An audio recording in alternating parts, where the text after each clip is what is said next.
That's the trouble. I can't make up my mind. I haven't got a brain. Only straw. How can you talk if you haven't got a brain? I don't know. But some people without brains do an awful lot of talking.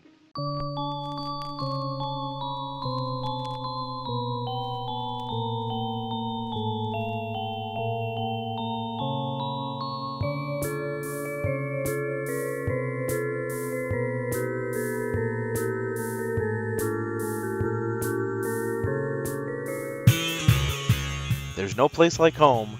There's no place like home. Welcome back to the Essential Films Podcast, a podcast devoted to the discussion of the greatest movies ever made or the essential films. I'm Adolfo Acosta, who wishes he had a heart, joined by co-host Mark Espinoza, who knows the sum of the square roots of any two sides of an isosceles triangle is equal to the square root of the remaining side. How are you doing, Mark? I'm doing all right, but according to The Simpsons, it's apparently a right triangle. Is it a right triangle? Apparently, is that wrong? Is what he says wrong? I think that was wrong, bro, because God damn it, Homer Ray did that Bolger. exact quote when he put. So I don't know if you remember the episode where he found glasses in the toilet. So he put those on and then started going through the quote from Scarecrow, like the square root of an isosceles triangle is blah blah blah, and then some guy in the toilet stall next to him goes like, "It's a right triangle, you idiot!" Don't. So I think he was wrong. Oh, Ray Bolger, you've disappointed me for the last time. Well, if you haven't guessed, today we work up the Noive to discuss The Wizard of Oz. Pretty much, I mean, you know, we always say spoilers going into every episode, but I mean, if you've never watched The Wizard of Oz, are you a human being that lives on this earth? Because, I mean, who hasn't watched The Wizard of Oz by this point? It's like every generation, starting from I think the 1950s when they first started showing it on television. I think it was part of Thanksgiving, if I'm not mistaken. Mm-hmm. Yeah, that's true. It started kind of a Thanksgiving I don't know if tradition. TNT still does it, but like at least through a couple of years ago, they were still showing it on Thanksgiving. Yeah, and as we record this, I'm not sure when the episode will drop. I hope to drop it before Thanksgiving, but as we record this, we are 2 days out from Thanksgiving. November, what is today? November the 20th. So, yeah, it's kind of coincidental that we're doing this episode now, and the Wizard of Oz itself became kind of a Thanksgiving tradition.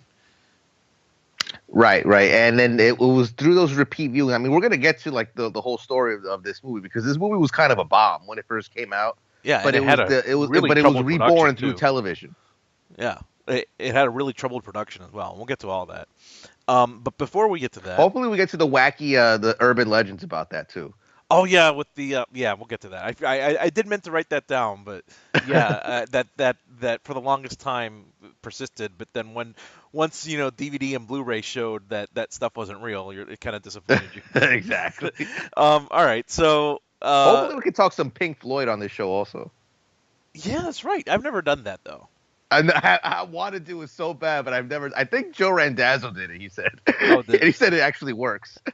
Does it? Because I feel like it's one of those things that like you like if you're under the influence, which you're supposed to be when you do this, like it's the being under the influence that kind of forces your mind to make it work.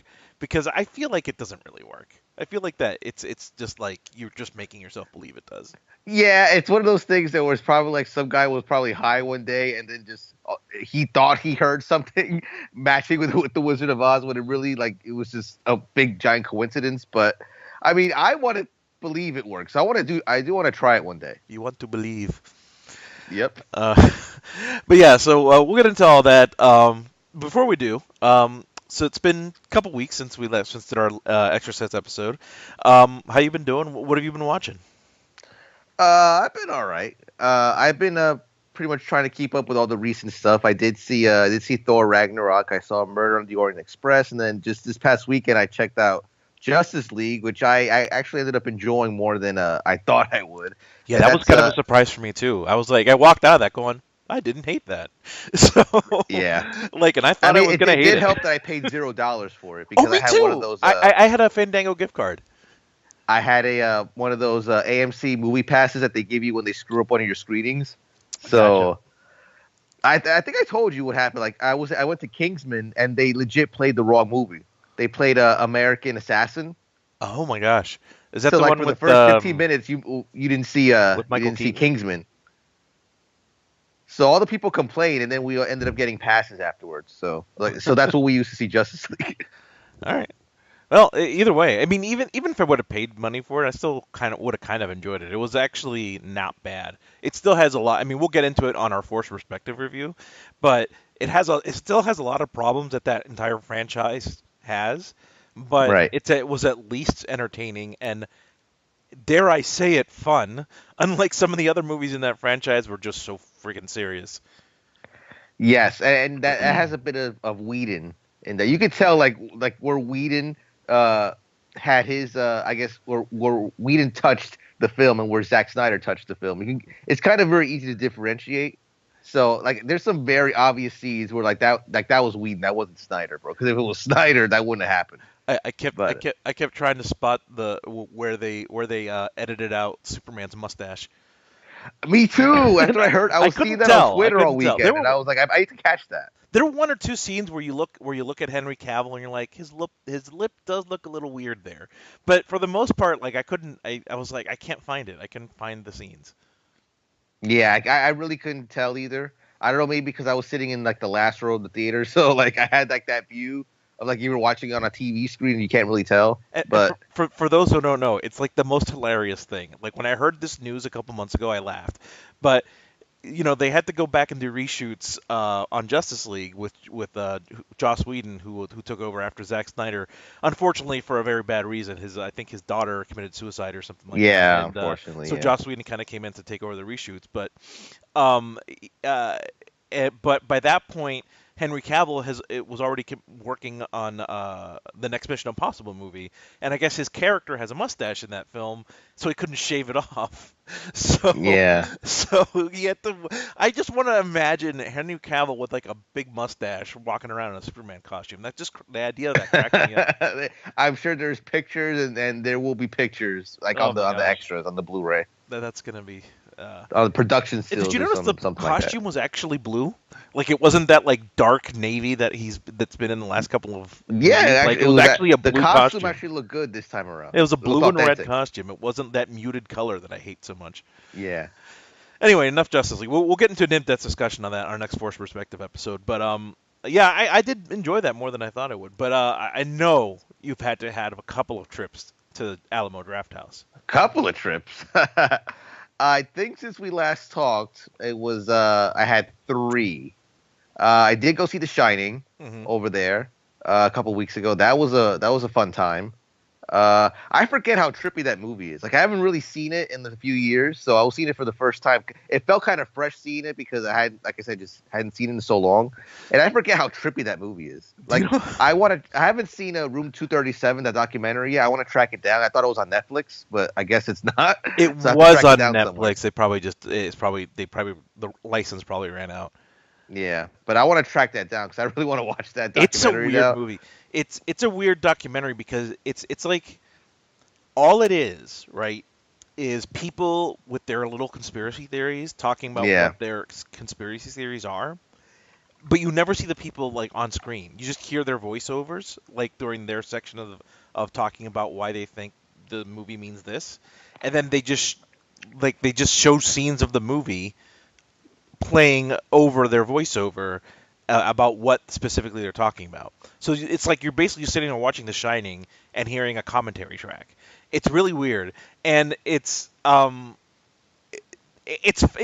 very interesting movie, but there are some kooks out there. Like I'm telling you, the stuff that people read into that movie is like, I don't know how you got that. Yeah, like there's I read a list of some of the theories out there. Like I was on the bus trying to get home one night, and I was like, you know what? Let me look at some of this stuff. And so apparently people think that there's like, Kubrick's talking about the Holocaust here, and he's giving hints that he directed the moon landing hoax somewhere else. And like there's a whole bunch of like different theories out there, and it's like, how the hell did you get this from that? It's just it's very strange. Something about Native Americans in there too, like. Oh yeah, that's that's a little crazy. And And then there are other things like there where they just point out like in this scene, this character walks into the frame and that he's never seen again. I'm like, okay, and it's like, what is your point? It's probably just an editing mistake, Yeah. And then there's what cracks me up about that film, that it's only I watch that movie every year around Halloween, right? So like to me, I'm used to its trippiness, right? Yeah. But there's one thing I've only noticed in like the last two or three, like maybe the last two times I saw it, and it's hilarious. And I don't know why I missed it all those years. It just went right over my head, or right over like. It's that scene where the Scatman Crothers character, Yeah. Halloran, is that his name, Halloran? Halloran. When he's like calling to like check up on the Torrance family, and he's like in his actual house, he's just got like nudie pictures up everywhere. Yes, that's right. I've never That's noticed right. that before. It's just random nudie pictures of like these chicks with afros and stuff. Yep. It's That's hilarious. right, bro. How did I miss that before? The power of Blu-ray, I guess. But that was I saw that again. I was like, oh, this guy, bro. I don't know what Kubrick. I think that was supposed to be like a juxtaposition or like a throwback to like an earlier scene, but still, like that was like to see that just kind of like he's watching the news and he's like focusing on that one painting with she has like the big and everything, and then there's one above his bed with even bigger tits. It's like. I don't know how I missed that so many times that I watched that movie, but it's so blatant and hilarious. Yeah, but anyway, man. But so what else did you see? That was a fun time though. But I went to see The Thing also. So they had that screening last weekend, and I thought it was going to be just a regular screening of The Thing, like no big deal, right? It was a late night screening, but however, before the movie started, I think the reason they were doing it is, I don't know if you know this, but Mondo came out with a board game for The Thing called Infection at Outpost 31. I have heard which of I that, yeah. ordered, by the way. You heard about that, right? Yeah. So I ordered that game, and they just actually shipped it out today. So I'm hoping to have it by Thanksgiving, so I could actually play with my family for Thanksgiving. But so they were hawking that game in the lobby and everything. But before the movie started, they came out, they plugged the game again, and they said, "Oh, we got a little surprise for you." So this was kind of last minute, but we were able to get clearance from the studio, and we have for you an old 70 millimeter print of The Thing. Oh, nice. Yes, and they go like, it's a little beat up, but it was funny because as soon as the lady said it's a little beat up, I'm like, well, that's how I like it. So yeah, it's gonna add more charm if it's it's like grainy and beat up. Well, it wasn't just grainy. This is the best part. It wasn't just grainy. It had like a red tint over it the entire movie. Oh. Remember that scene from Grindhouse where like in Planet Terror where like there's a red tint that goes over the screen for like maybe 5 or 10 seconds? Yeah. Imagine that, but for the whole movie. That's how it looked. Interesting. It looked awesome though, because it had like that old like midnight movie grainy feel, And it's The Thing. So yeah. But I had a good time with it. Like that was an experience. Like being able to watch The Thing in that format, in that manner, like it was really cool. Like I had a lot of fun with that. Do you know, I've seen that movie like 10 million times, and it never fails to get me whenever he's doing the what do you call those things? The electric paddle thing, and then the guy's stomach opens up every time. Like I know it's coming, right? I know it's coming, but every time it just like it never fails to get that little bit of a jump out of me. Like even though I know it's coming up, I know he's doing it, he's getting the thing ready. I was like, yeah, here it comes, and then I still jump. Yeah, that's a great scene. Like there's a lot of great stuff here.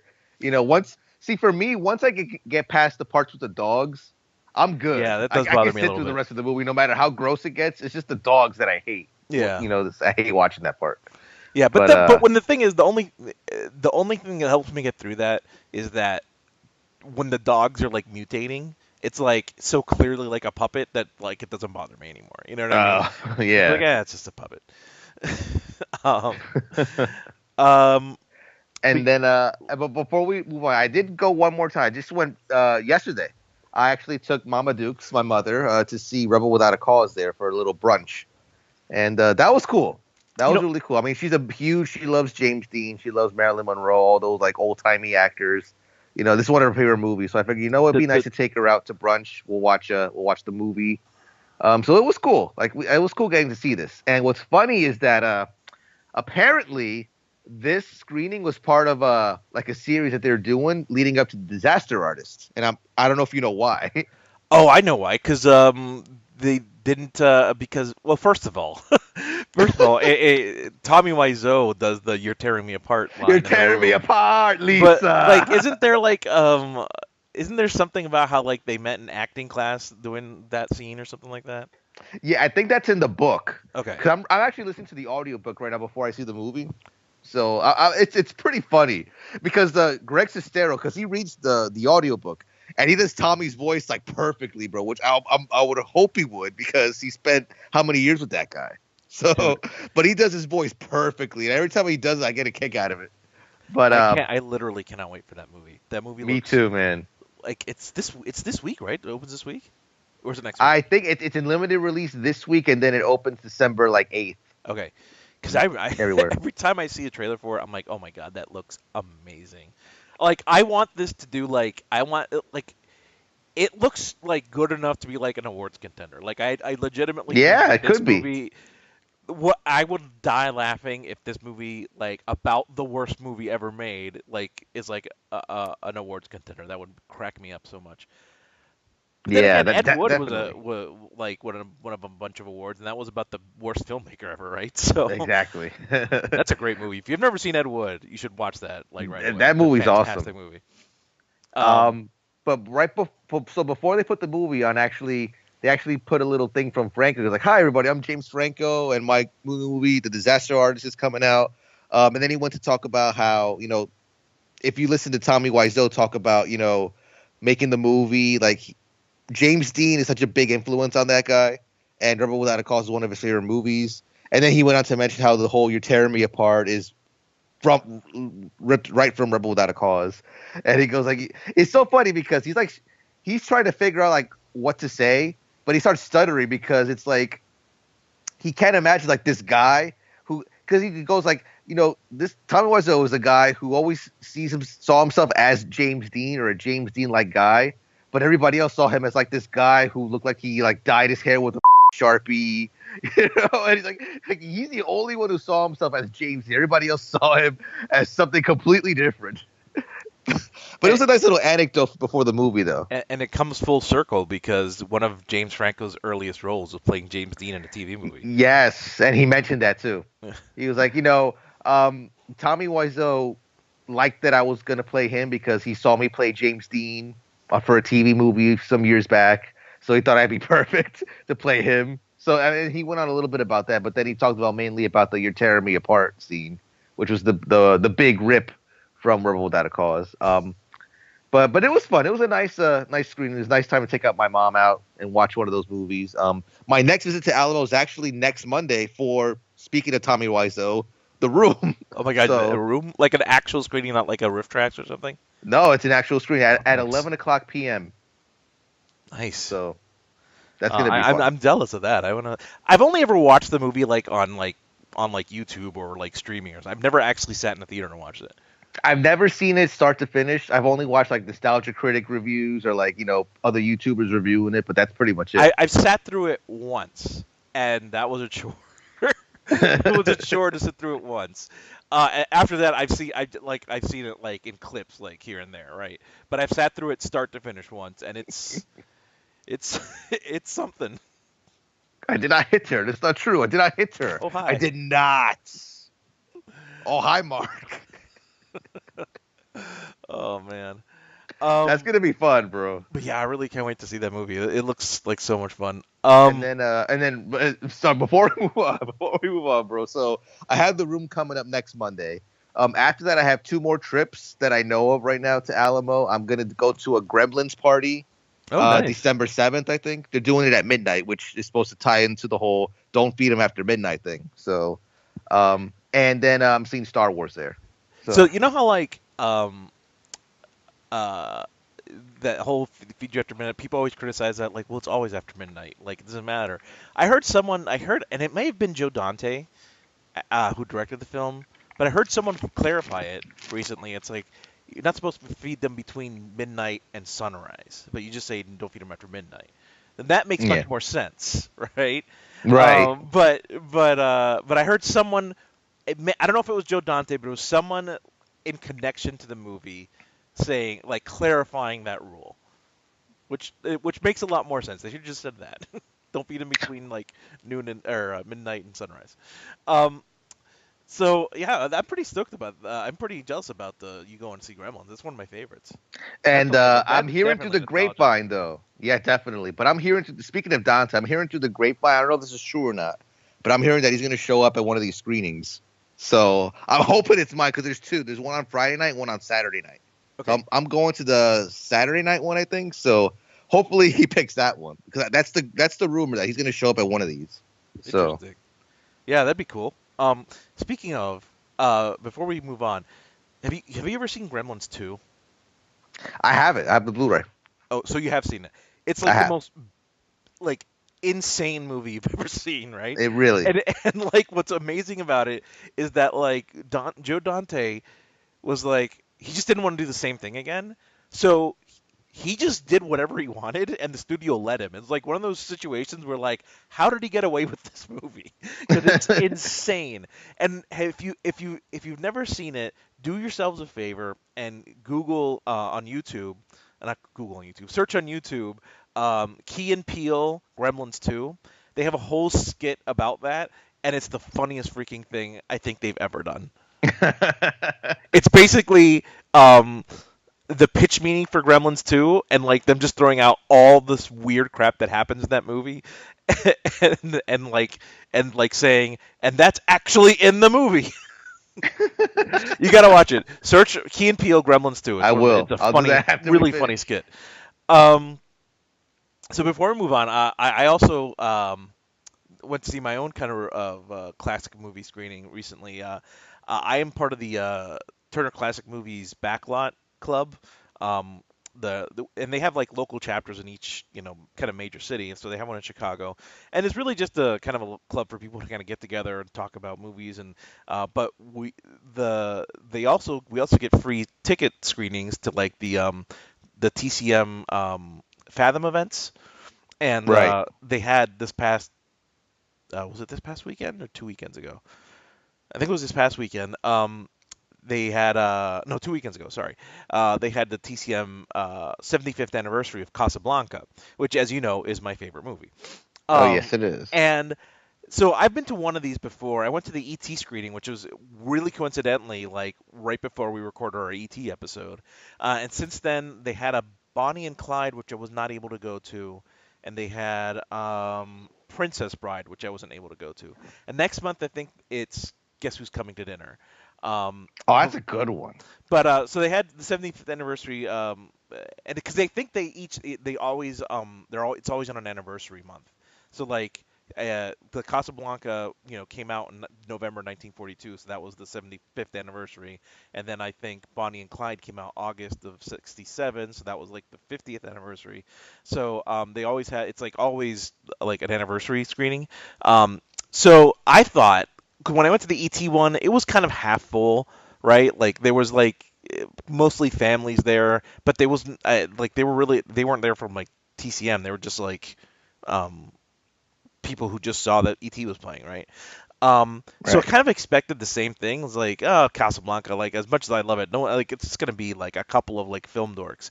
It was practically sold out. It was like if we were in like a Justice League screening or something. Like Nice. it was the entire theater was packed. And what I loved about it is that I love that movie, so I'm really biased. I'm biased to like to react to everything.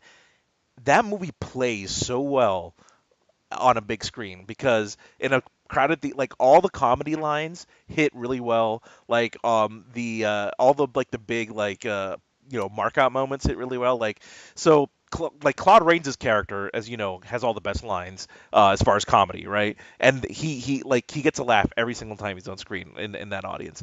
And then like at the very end, whenever whenever he goes when he shoots the captain, and then Claude Rains covers for him. The whole audience cheered.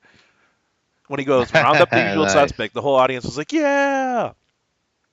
Anyway, it was a great screening. I highly encourage people to go to those Fathom events because they're always, I mean, it's just fun to see an old movie on the big screen. Yeah, definitely. I always try to go to those anytime I can. Not just at Alamo, but whenever my art house does the monthly screenings of like classic films, like they'll do Psycho, they'll do Meet Me in St. Louis. I always try to go to one of those, like whenever I can. It's just, it's one thing to watch it at home on the Blu-ray. It's another thing to actually be in the theater, watching a classic movie on the big screen. That's why I told my mother too. I was like, I know you've told me you've seen this movie like many times. I mean, I bought her the Blu-ray for this movie, for Rebel Without a Cause. I was like, but you've never seen it at the movies. That's the whole point of this, So and it's something that I really want to try to do with all these classics at some point. Yeah, I mean, we talked about it on our Star Wars episode that we went to see the re-releases. That was actually your first time seeing them, right? Right. Yeah, so like that was like the whatever 100th time for me seeing it whenever they came out, but it was like so special to see it special edition notwithstanding, it was so special to see it on a big screen. So there is something to be said about, even though you own a movie on like physical media or on digital or whatever, there is something to be said to seeing it on a big screen. And yes, you can have like 60, 70, 80-inch televisions, but like a legitimate like movie theater screen and having like an audience around you, like there's something special about that. And I had never seen Casablanca on a big screen, and it was it's my favorite movie of all time. So seeing it on a big screen was like really special for me, and it was so much fun to watch. So I just highly recommend, if you have like an old classic movie like that gets like a theater run for like a weekend, like through a Fathom Events or an Alamo Drafthouse or something, go out of your way to do it, because there's no experience like watching a classic on the big screen.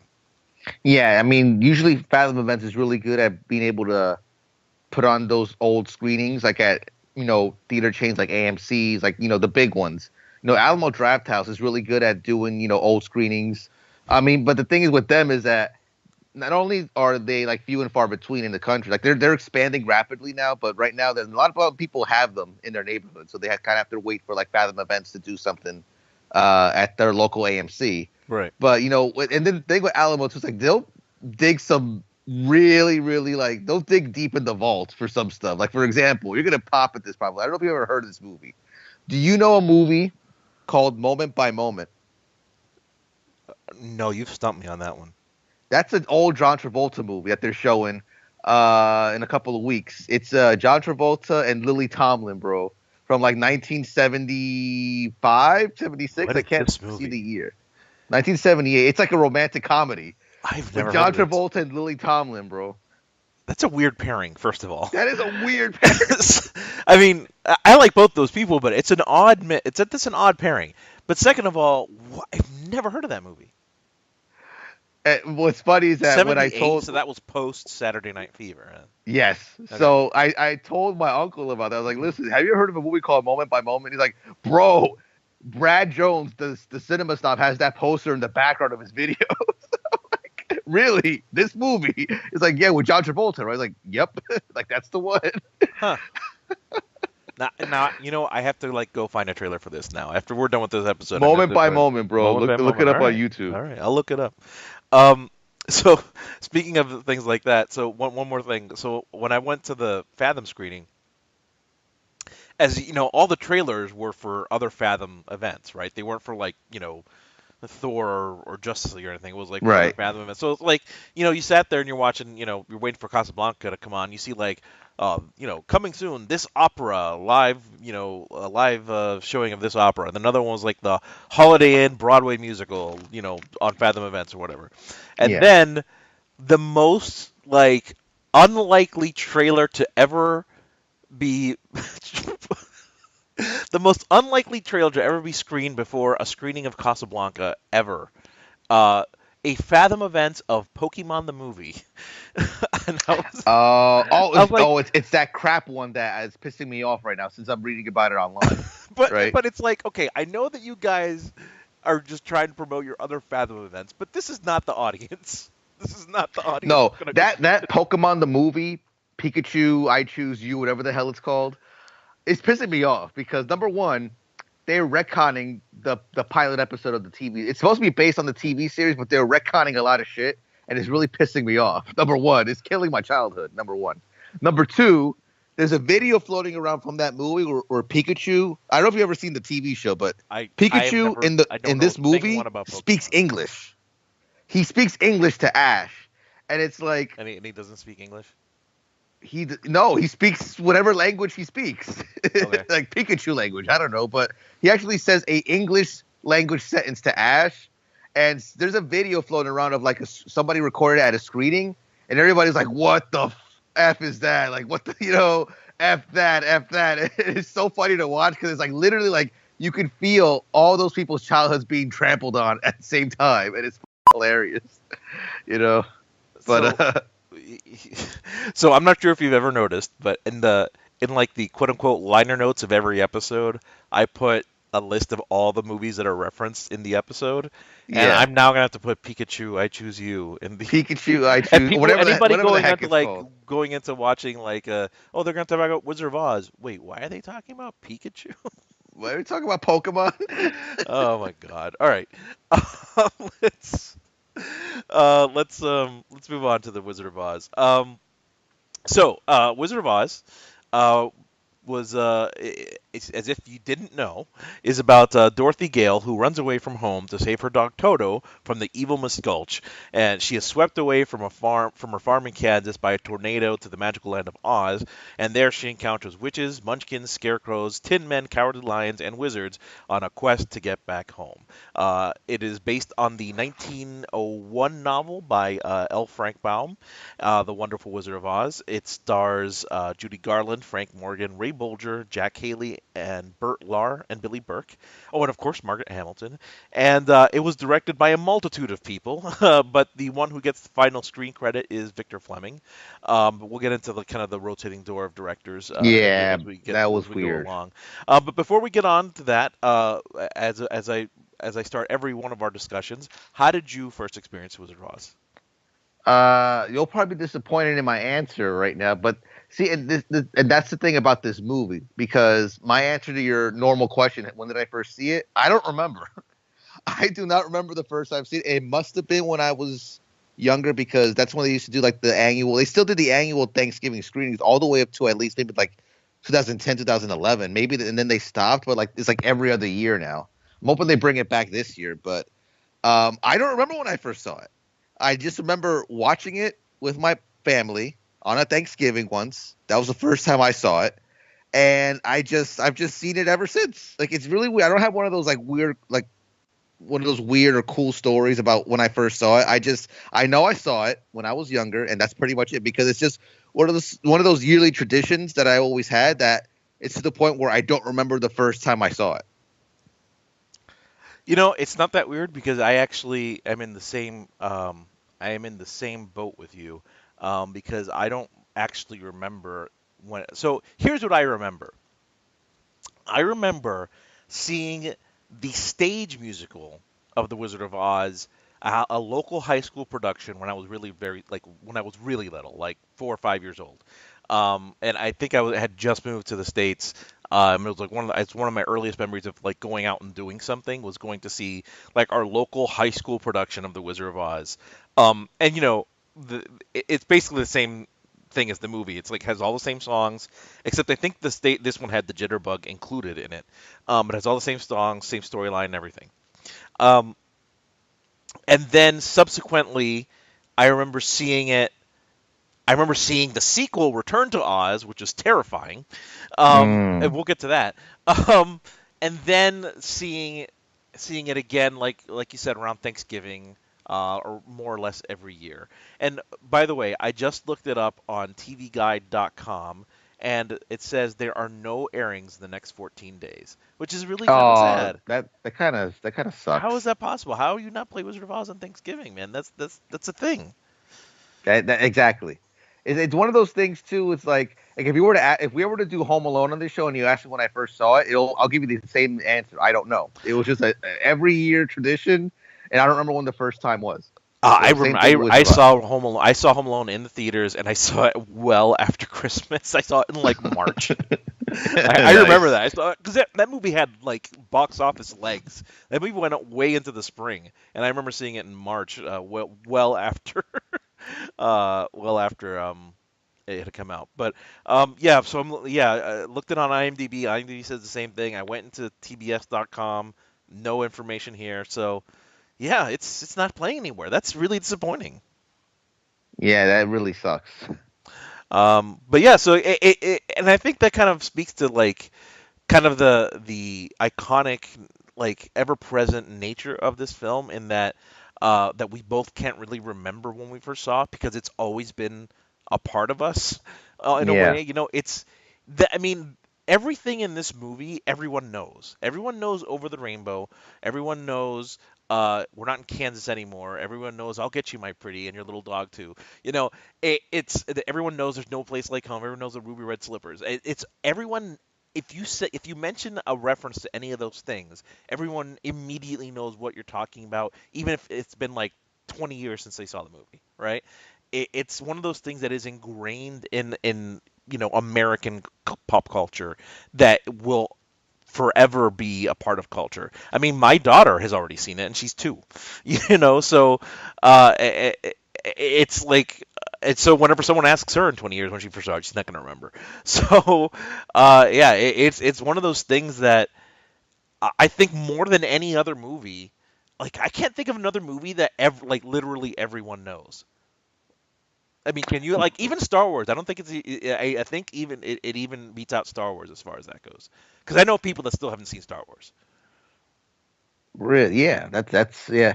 It's one of those things too. Like I said at the beginning, like this movie is basically Americana because it just bridges so many generational gaps that you could find people's like grandparents or even great grandparents haven't watched this on television when it was doing the yearly screenings. So you don't really have a lot of films, if anymore, that kind of have that same, I guess, lasting appeal. Yeah, and I think it's just because, like you said, it bridges generational gaps because it's such a perfectly made family film. Like you can watch it at almost any age. If you're a little younger, which could be a little scary, but at almost any age, you can watch this film and appreciate it. So uh, and like you said, it's because it's so much part of our culture. Like it, yeah, you know what else? I feel like I've seen it in school. Like they played it for us in school. Like whenever they had a day that they didn't want to teach you anything, they just showed you a video. I feel like you watched Wizard of Oz. So like, it's just one of those things that it's always been around. Right. Definitely. Um, so let's go into some of the background of this film. As I said, Actually, before we do that, I can't tell you a story about when I first saw The Wizard of Oz, but I do have a that's right. wacky story regarding The Wizard of Oz. If I could Yes, share it please before do. we Please get into do. like the technical stuff. So, 1997. For those of you who live in the New York area and are old enough to remember this, the theater at Madison Square Garden was showing a musical production of The Wizard of Oz. It was like one of those touring productions. And in 97 was the first year they ever did one of The Wizard of Oz at Madison Square Garden. So I think it was around April 97, April or May. Um, I get called. I'm in 4th grade, I think, at the time. So I get called to the principal's office along with a group of other kids. And you know me, this was me being like the absolute epitome of dork and nerd. I'm getting scared that I'm being called to the principal's office. Like, what's going on? What did I do? Did I fail some tests? Like, what's going on with me? So I get there, and the principal calls us all in, and she goes, "Congratulations, everybody! You all made the honor roll this year, and to congratulate you, we will be taking you on a field trip to see the Wizard of Oz in New York." I'm like, "Oh, that's awesome!" So this is one of those honor roll field trips. So they took us. It was me, maybe 10 other kids were taken to see the Wizard of Oz in the theater at Madison Square Garden, which was a fun time. I gotta say, I still have memories of walking in So there, like the theater or the arena? the theater. Okay, because I know It there's was like a theater like right next to it. Yeah, the theater is the theaters where I actually saw Bill Maher a couple years ago too. Because that was the first, and the theater, believe it or not, the theater is where they had the NXT house show. Yeah, I remember that when I met up with you last November. Was it? It was About a year last ago. year, It was yeah. like almost a year ago, right? If not a It year was. ago. I think it was a year ago, a couple days ago. Wow. All right. Yeah. That's the And last time I saw you, right? yes, that was the Damn. last time we saw each other in the flesh. Yeah. Dude, Um, next time I'm in New York, we should record something in person next time I'm in that area. yeah. Because we always like meet up and like have something to eat, but we should actually do something in person. Anyway, sorry, continue. Preferably live at Alamo Drafthouse. Yeah, I know, So. right? But anyway, and this is what I was telling you earlier. This is weirdly relates to wrestling. So, I'm like, my mother gave me $20 to buy like a little like souvenir thing or whatever I find at the garden. So I'm walking around and they have like the figurines of like all the characters like Dorothy, the Scarecrow, the Tin Man, Cowardly Lion, the Wicked Witch of the West. So I'm looking through it. All my friends are like, this is where I always got jealous of people because my friends were like buying like T-shirts, they were buying hats. They're like, their parents give like $50 to spend. My mom gave me $20, so I was like, what can I get for $20? In New York. So I said, you know what? The Tin Man figure costs $20. I'm gonna buy the Tin Man figure. So I bought the Tin Man figure.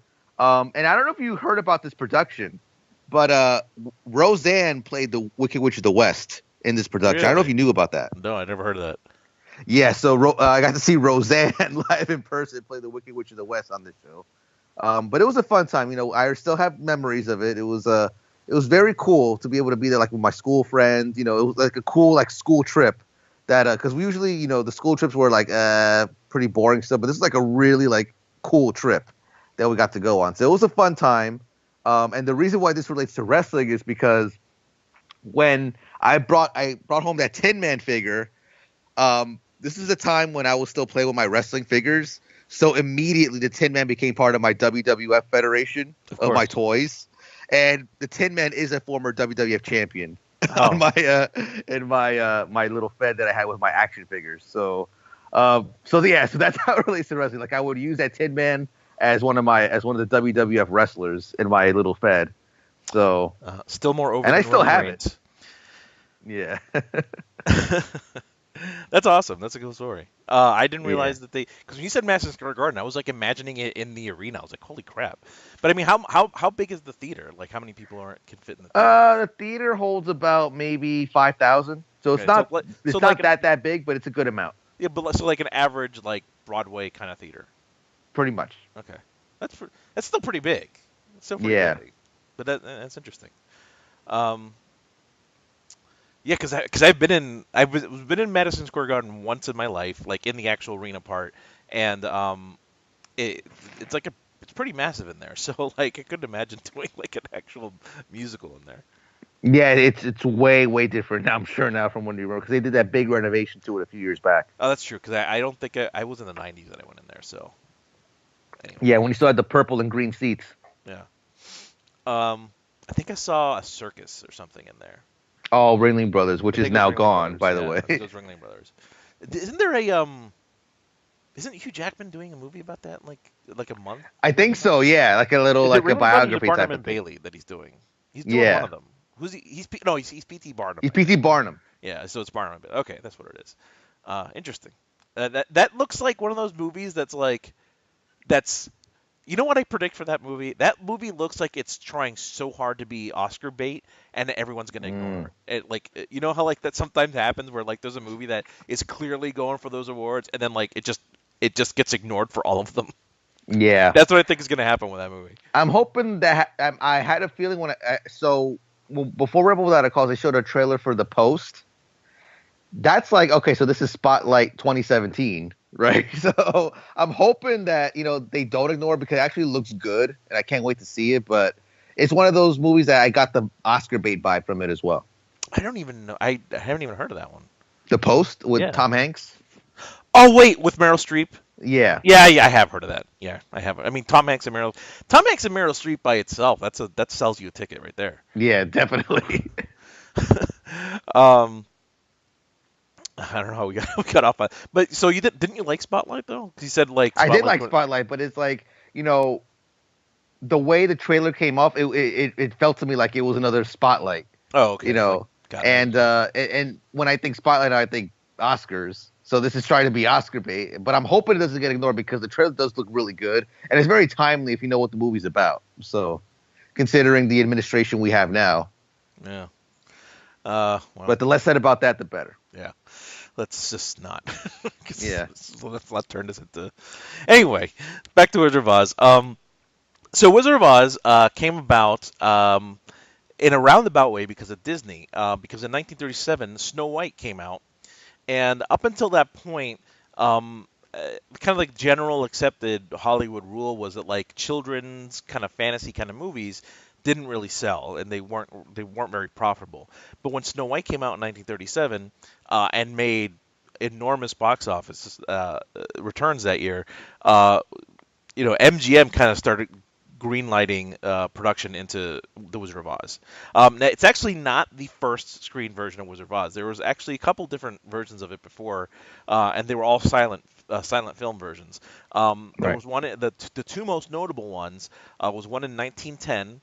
Which you can find on YouTube. It's public domain, so you can find it on YouTube. It's about 10 minutes long, and it's like the entire Wizard of Oz story in like 10 minutes. That's awesome. I would love to see that. It's called The Wonderful Wizard of Oz, so it keeps the wonderful from the original name of the book. And it takes place. It's literally 10 minutes long. And then the other most notable one is from 1925. And if you have the like the 70th or 75th anniversary Blu-ray or whatever, like I think I have the 70th anniversary Blu-ray. It's one of the special features included on it, and I tried to sit through it, and it's bad. It's really bad. I couldn't make it halfway through. I was like, I gotta stop. I value my time too much to continue watching this because it was just bad. The 10-minute version is fine, but and then there's other ones that because L. Frank Baum, a lot of people like just think of Wizard of Oz, but he wrote he was like Narnia with that stuff. Like he wrote like tons of novels based in Oz. So there was a bunch of different silent films based on those novels. There was like I think the other ones, one of them's called the Scarecrow, His Majesty the Scarecrow of Oz or something, and then there's another one that's escaping me, like the Magic Cloak of Oz or something like that. So there's a bunch of different Oz films out there, mostly in the silent era. But as far as the Wizard of Oz with Dorothy and Scarecrow and Tin Man and everything else, there's been those kind of three very famous adaptations, and then there's plenty been after that, right? But up until 1939, it was those kind of three adaptations. And the 1925 one is even weirder because there's no magic in it. It's like all like there's no like I don't know how to explain it. It's like the Scarecrow's not really a Scarecrow. The Tin Man's not really a Tin Man. It's bad. It's a bad movie. That's interesting. The thing weird though about like I mean, this is kind of going off on a tangent, but the thing is weird about like the rights to these stories is that if I'm not mistaken, and correct me if I'm wrong, Disney owns the rights to all the Oz stories except that one, the main Wizard of Oz story. Is that correct? I don't know, because I thought the story, like the actual story itself, was public domain, but the movie obviously isn't. Movie, I think the movie now belongs to Warner Brothers because they bought MGM, the MGM library. Right. So Warner Brothers owns the Wizard of Oz film, but I thought the original published story was public domain, but maybe I'm wrong about that. I mean, I did know Disney does own a lot of the Oz stuff, but I thought the actual story itself was public domain. I mean, and we'll get to Return to Oz. We'll get to Oz the Great and Powerful, hopefully on this show as well for a little bit. But I'm read that somewhere. I think that Disney pretty much owned all of the Oz franchise except for this one story, which is probably because it's public domain. But that explains why if you watch Oz the Great and Powerful, the ruby slippers are in it because that's an original creation to this MGM film. Right. So. Yeah. I have to think about that because I'm not exactly sure. But yeah, so this came about, like I said, because of Snow White, and they went through a lot of different drafts of the script. One of the early drafts was much like the 1925 version, where it didn't have any magic, and the Scarecrow, instead of being an actual Scarecrow, was a guy who was just so dumb that the only thing he could do in life was be like sitting around and scare crows away. And then the Tin Man, instead of actually being a Tin Woodsman, he was a guy who was like a criminal, and he had quote unquote no heart because he was a criminal and stuff. And it was like it took like a very like So artsy it was approach the to like Zack the Snyder version yeah, of exactly, like the grim and gritty version, right?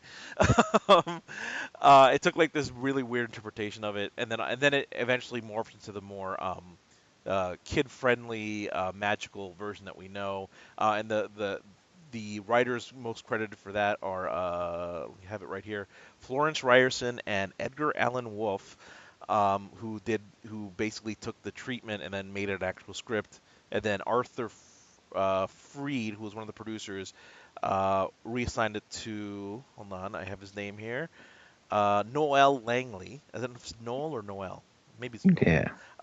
Who basically put all the finishing touches that made the film what we know now. But even during the filming, the script was constantly being rewritten, and so much so that even Burt Lahr and Ray Bolger apparently ad-libbed a lot of stuff that became part of the movie. So like they have uncredited writing on this too. So Huh. the whole script is a mess. Like I don't think there's like any one person responsible for it.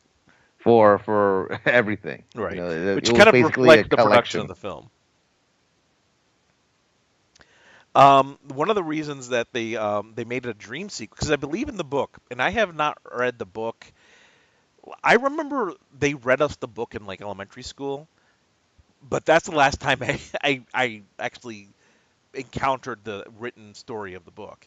After that, it's only been this movie. So I don't remember. Or I think in the book it's not a dream. Like Oz is real and she goes to Oz. Um, but obviously in this film, it's a dream sequence. That like the whole film is a Right. dream sequence. She wakes up at the end, and that was still them hedging their bets about like audiences not accepting a fantasy world. Which is strange. Like I don't know why they would feel like that would be like an issue, considering that it's a movie.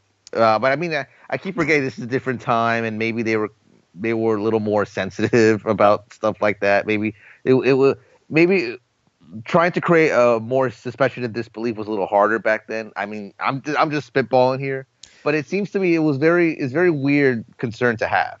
But I mean, think about it though. Like, think about movies of that time. A lot of it was just straightforward dramas or comedies. There was not a lot of like fantasy or science fiction stuff. It's really far. The only studio that was really doing that stuff was like Universal with the monster movies, and I can't really think of any like. There was very rare examples of any sort of like. I mean, science fiction. They had like the Flash Gordon serials, right? But there wasn't really that Right. many science fiction movies back then either. So it was kind of like a it seems weird to think of it now because science fiction, fantasy, and superheroes and horror movies are a big part of today's box office. If you look at the top 100 box office movies of all time, it's mostly genre movies, right? And so it's odd to think that like a fantasy genre movie in 19 it like would be considered like a risky venture, you Yeah. know. But yeah, that's why it's a dream sequence, is because they just didn't think that the audiences would buy that there's actually that she actually went to a magical land of Oz. Yeah, it's that just seems far fetched that they wouldn't like put all their chips in that. Like they were reluctant to do it. Which brings me to like a point to the unofficial sequel, Return to Oz. Have you ever seen Return to Oz? I have not, but I've heard much about it. 'Cause So I actually, when I was doing research for this show, and I read about that movie. So I own it on Blu-ray. Disney put out a special edition Blu-ray a couple years Oh, ago. nice. But it's really expensive now. So like, if you want it, you have to pay like $30 or $40 for it. Um, because it was like a very limited run. But Yeah. I don't know if you can. I don't know if you can watch it streaming anywhere. You might be able to, but it's really dark. Um, and the first like part of the movie kind of takes the fact, kind of borrows from this film in that it assumes that like it was a dream sequence, right? But Dorothy is continually talking about Oz and how she wants to get back to Oz and this and that. That Aunt M puts her in a mental institution for because she thinks she's crazy for talking about this Oh Oz wow. place, and they give her like electroshock therapy. I am not making this up. It's such a weird thing for a Disney movie to do. Like it's so dark, and then when they finally get to Oz, and it's a real place, the imagery is just way weird. There's like a headless woman floating around. Some of the villain. It's a creepy movie. Like I remember seeing it as a kid. I was like, this is freaking me out, man. Yeah, it's definitely worth a watch because it's so weird that you have to wonder how it even got made. Yeah, from what you're describing about it is exactly what I've read, and it's one of those trippy experiences. I want to make a joke like comparing it to The Shining, but I don't think it's that trippy. But I don't know. It but could from be what you're because describing, it's weird. kind of It's up there. like if it wasn't for the fact that Disney owns it, it would be like the perfect movie to show it like an Alamo Drafthouse because it has such a cult status, with Yeah, people like it, but Disney owns it, so it's not gonna they're not gonna do. I don't believe they like do those kind of limited screenings with like Alamo Drafthouse or anything like that. So yeah, they really don't. because when they do a screening, it's like they want to own that screening, like they want to make Yeah. all the money from it, right? So yeah, I would suggest if you can find it streaming somewhere, I would suggest you give it a watch, like rent it or something, because it's worth a watch. It's just be prepared that it's a weird one. And I remember reading, I think a while back when I was reading about this movie, that really have to tiptoe around like not mentioning anything that directly came from MGM, from the Right. original Wizard of Oz. Yeah, Like they deliberately had to change stuff so that it wasn't like related to that, right? they did, and I don't remember. It's been a while since I've seen it, so I don't remember exactly everything But I do. It is something where like they can't. Like like the ruby red slippers and things like that, right? Like there's stuff that they can't mention because of that. Right. Um, so some of the other things that were interesting things about this production, there was the whole sequence with the Jitterbug, which was added in because they thought it was a way to get because the Jitterbug music was like popular at the time, so they wanted to get like teenagers like more invested in the film. So they added this whole sequence, and then they eventually dropped it. But they did record the song, but they never actually made it to the finished product of the film. Which I never heard. I haven't heard the song actually. Well, So the thing is, I'm sure I could track it down on you can YouTube track or it down, something. and it does survive in like stage production. So in the stage productions, because I've seen the stage production at least 2 or 3 times, and in some stage productions they keep it, and some they don't. Um, like the first time I saw it, like way back when I was a little kid, had the Jitterbug in it, and then another time I saw it on stage, it didn't have it in it. So I think it's like up to like whoever's directing the stage production, but like I think it's like when you buy, you have to license the words and music and stuff. Like it's in the package, right? But I don't think everyone uses it. Right. Another weird thing about this film is that originally Dorothy and the Scarecrow were supposed to have a romantic relationship, or it's supposed to be, which is why That explains a lot. it does explain a lot. Explains why at the very end she says, "I think I'll miss you most of all."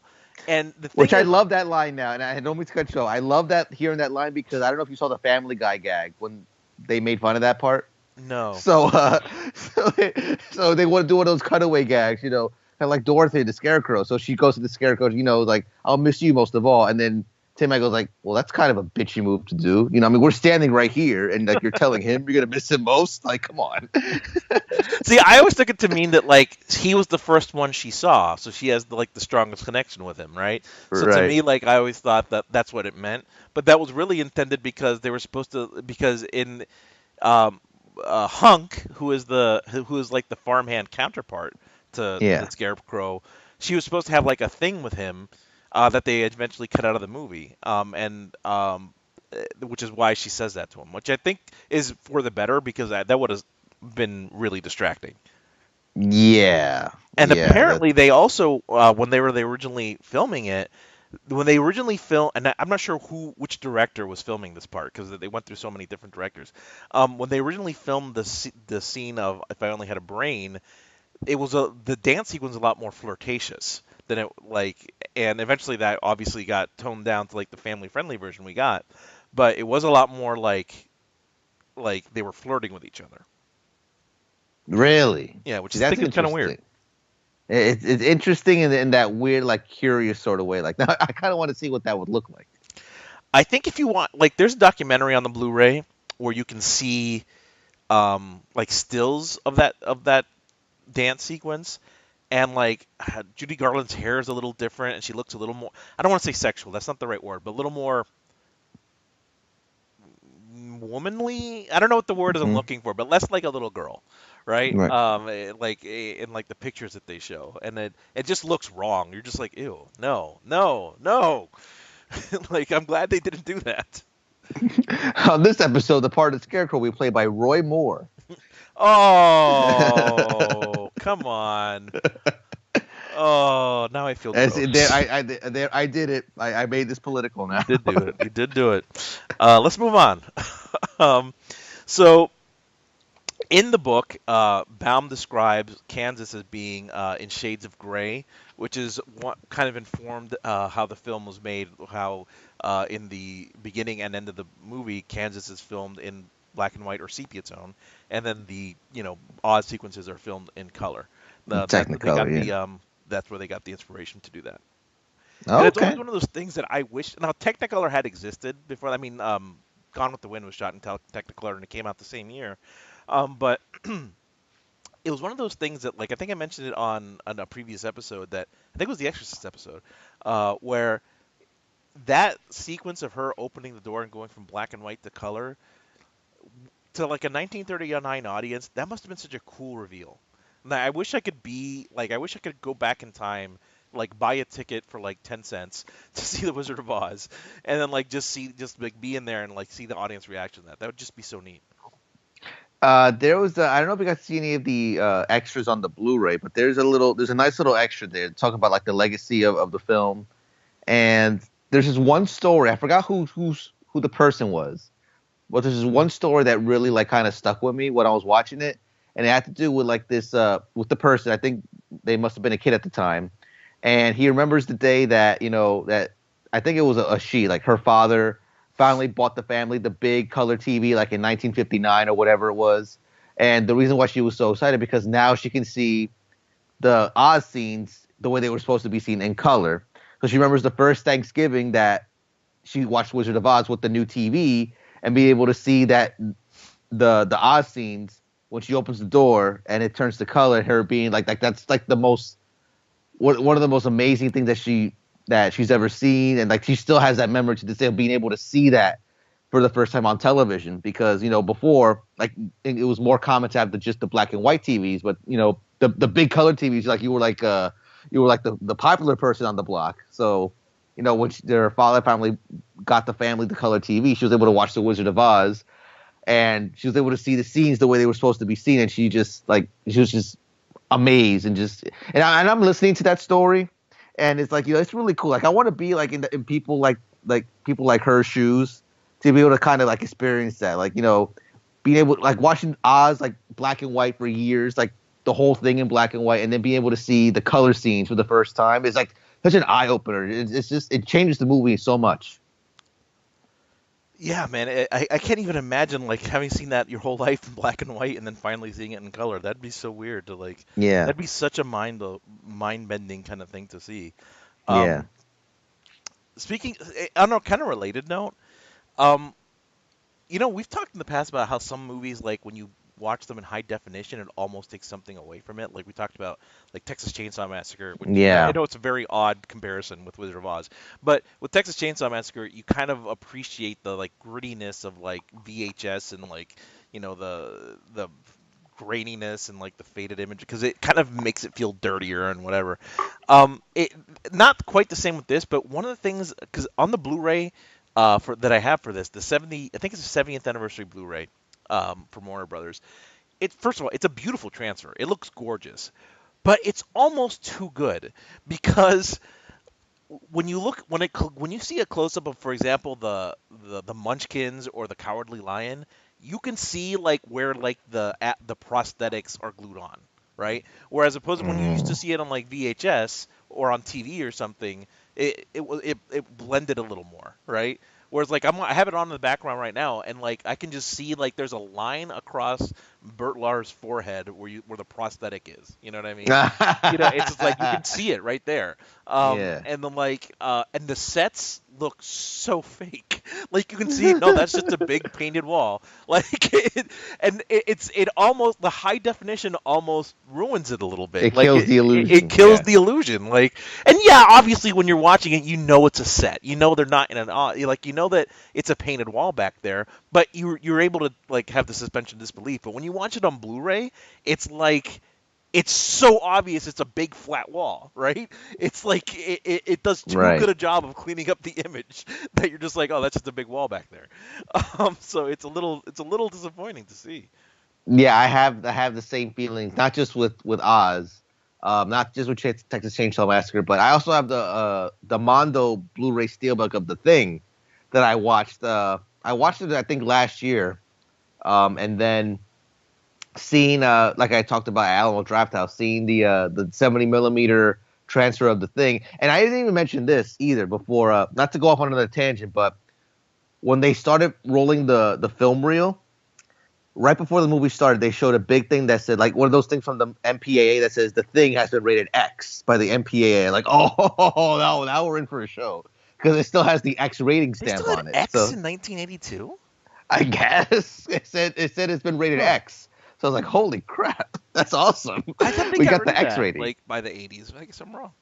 No, X I think was still around until what, the 90s? Wasn't it late 80s, early 90s they got rid of the X? Well, I thought like X eventually just meant, like triple like porn, right? Like triple X. Well, that was the reason why they got rid of it, because it kept being more associated with porn. Right. But so I thought because of that, like I thought by the 1980s, like it was just that it just meant pornography. So I just thought I didn't realize that they still had X ratings for. They had X, I think, until like 89 or 90 when they did the NC-17, but they still kept it. Huh. Interesting. But anyway, not to go off. Hold on. So your favorite movie, Scarface, at the time was like the filthiest movie of all time, like with the most amount of F words. Did they rate that X? Yeah. Oh. It was rated. Okay, so I don't know if you remember. I don't know if you ever saw the documentaries behind Scarface. But what happened with Scarface was De Palma sent his original cut into the MPA and it was rated X. So they told him to cut back a lot of the gore, a lot of the blood. So he did that, sent it a second time. It was still an X. So they said, okay, we don't like. I forgot what scene they were having trouble with. I can't remember exactly which one it was. Was it the chainsaw scene? It might have been the chainsaw scene, that they showed a little too much blood on the chainsaw scene. So he went back and cut it a third time. And then the third time it was still rated X. So De Palma got mad and was like, oh, I'm going to fight this. I'm going to have to appeal. So he got lawyers, and he had expert witnesses. So there were detectives who testified that the violence that they're showing in Scarface was actually true, that it actually happened, in similar cases, like with the drug wars and all that. So they said, so when he finally won his appeal, they said, okay, Scarface is rated R. But they didn't specify which cut was rated R, because his first cut was an X, his second cut was an X, his third cut was an X. So without telling the MPAA, he submitted his original cut to be the rated R cut, and that's the cut that exists now. Because there's a lot of urban legends saying that, oh, the cut that we have is not the original cut. Yeah, it is. According to the producer, to Bregman and to De Palma, that's the original cut, the one that we have now. So, okay. Which is cool. For some reason, I just didn't think X was still around, or at least not associated with hard R movies. I thought it was associated with pornography by that point. But all right. But not to keep going off, but like we're going back to the original point about how the high def kind of ruined this, lose the illusion for a little bit for Scarface and for The Thing, for The Wizard of Oz. What I was saying before was that with these old movies, like you were saying, the grain kind of helps not only preserve the illusion, like we're saying, when it comes to fantasy sequences or prosthetics, but I just kind of like seeing old movies look old. I don't know. It's just, I don't know if it's weird, I agree with you. But I just like seeing old movies look the way that they looked in the 70s and the 80s or whenever they came out, like in this instance 1939, 1940. I just kind of like seeing like the oldness to it. It's just it kind of gives it a sort of charm. See, to me, like that's especially important for like genre movies like horror and science fiction, especially from the 80s, because I grew up in the 80s.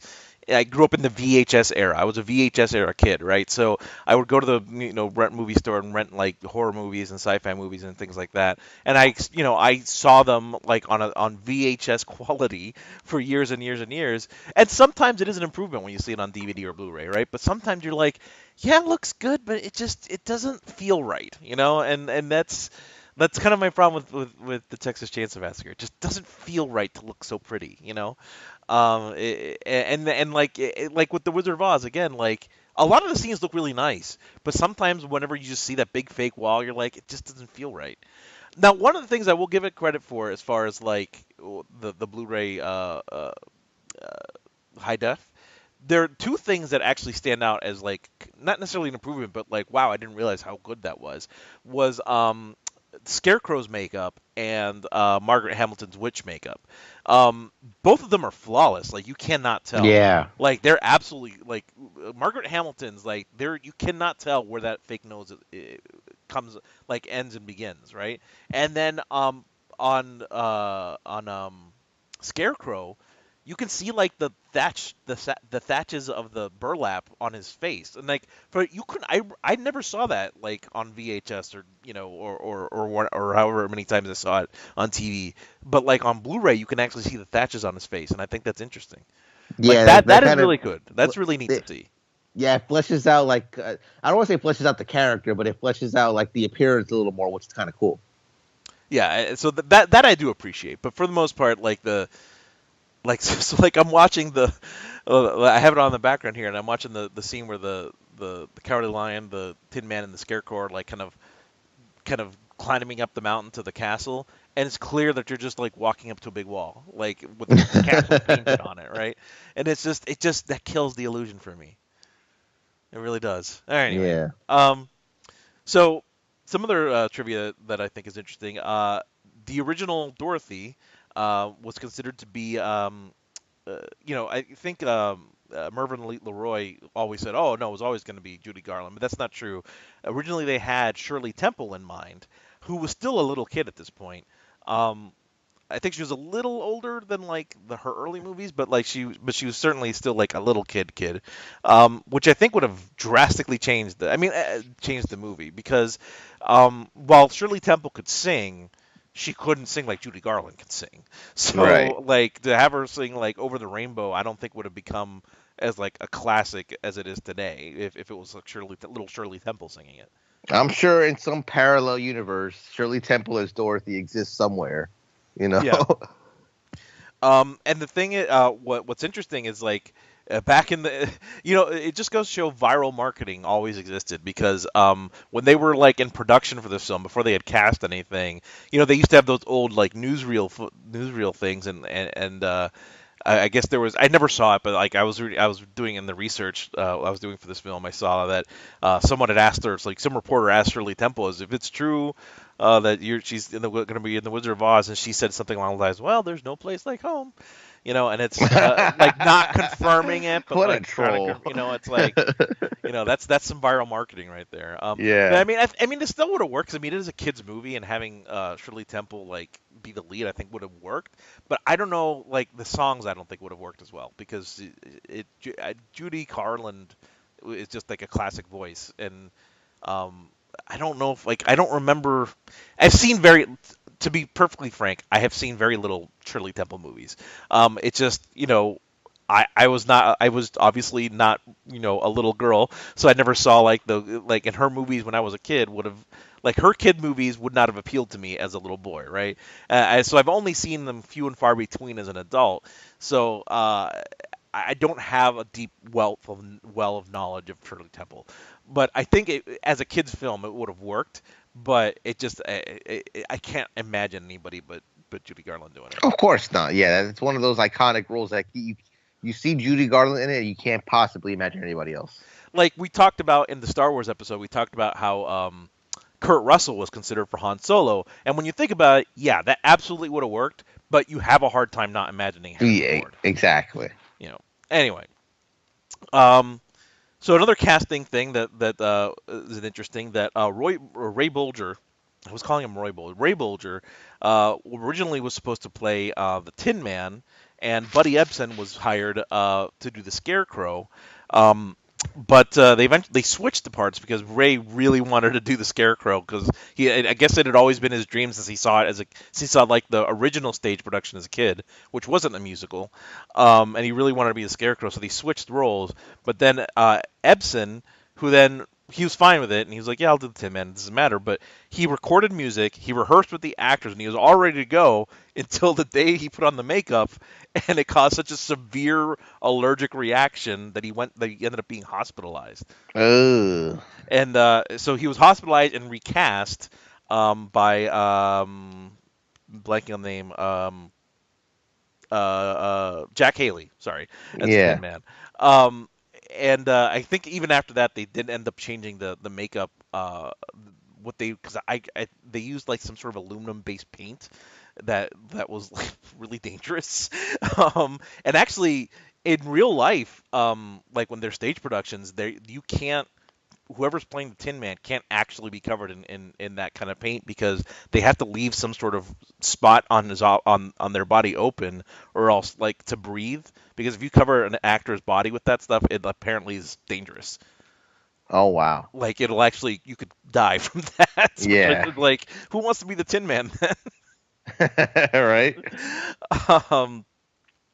But so ended up Jack Haley ended up taking his place. So and so Jack Haley does sing the song "If I Only Had a Heart," but because the production was so rushed and they had so many casting changes, any other time that the Tin Man is it sings in the movie that's not "If I Only Had a Heart," it's Buddy Ebsen singing, not Jack Haley. Oh, look at that. That's interesting. See, I didn't know that. Yeah, because they didn't have time to re-record it. Yeah. Which I think is interesting.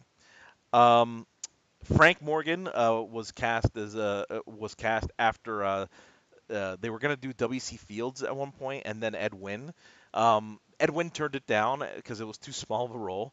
And I'm not sure if anybody knows who Ed Wynn is, but he is one of the I can't stand Ed Wynn. Like, if you don't know who he is, he's the voice of the Mad Hatter in the original Alice in Wonderland, and he's in Mary Poppins. He's the guy who sings "I Can Laugh" and he's like bouncing off the ceilings and stuff. Yeah. I think he's in the Diary of Anne Frank, which is really weird. But he's such a I do not appreciate that kind of comedy he does. So I'm really glad he was not cast as the Wizard. And then W.C. Fields, I think, would have been really too odd for the Wizard of Oz as well. Yeah, those are interesting choices. I know who Ed Wynn is actually. I've seen a few clips of him doing some films. W.C. Fields, I'm not too familiar with his work, but Frank Morgan was the this is kind of a weird comparison, but I think you know what I mean when I say this. Like, he's kind of like the Eddie Murphy of this movie. In fact, like he played almost every other character. Million roles. Yeah. No, I know exactly what you mean by that. He's the Wizard of Oz. He's the traveling what is he, like a traveling carny, basically? Carny, yeah. He's carny at the beginning of the movie. And I love that scene. That scene actually still works from comedy wise when he's totally conning her with the crystal ball gag. Yeah. At the beginning of the movie, it actually still cracks me up. He's such a carny in that sequence. He plays the palace guard. Who else does he play? He's played somebody else too. He played the carriage coach. Remember when they were in Oz? When they get in the carriage? Oh yes, I forgot what song he plays it is. The driver. Yeah, the driver. And there's one more. So he's two different guards. He's the guard. He's the guard to Oz, to Emerald land, City. Yeah. And then he's also the guard to the Wizard. To the Wizard. So it's which I always thought was the same character, but it's two different characters. And then he plays a carriage driver. He's the carny Professor Marvel. It's Professor Marvel. Yeah, Professor Marvel. And he plays the Wizard himself. So he's all over this film. Yeah. But you're right. He's like the Eddie Murphy of the film. What I thought you were gonna say was like I thought you were gonna make another comparison because I thought you were gonna like compare him to like a modern day character actor because if you watch like movies like MGM and movies from around that I think it's MGM movies around that time he's like all over the place as like a character actor like you just see him pop up and stuff. So it's like every time it's kind of jarring every time you see because I just know him as the Wizard and Professor Marvel. So like when he's like playing the character, you're like oh that's like the one that I can think of the most is he's in the shop around the corner with Jimmy. Have you ever seen that one with Yeah. Jimmy Stewart? Oh, I He's love that movie. That's a he's great movie. the shop owner. He's um Mr.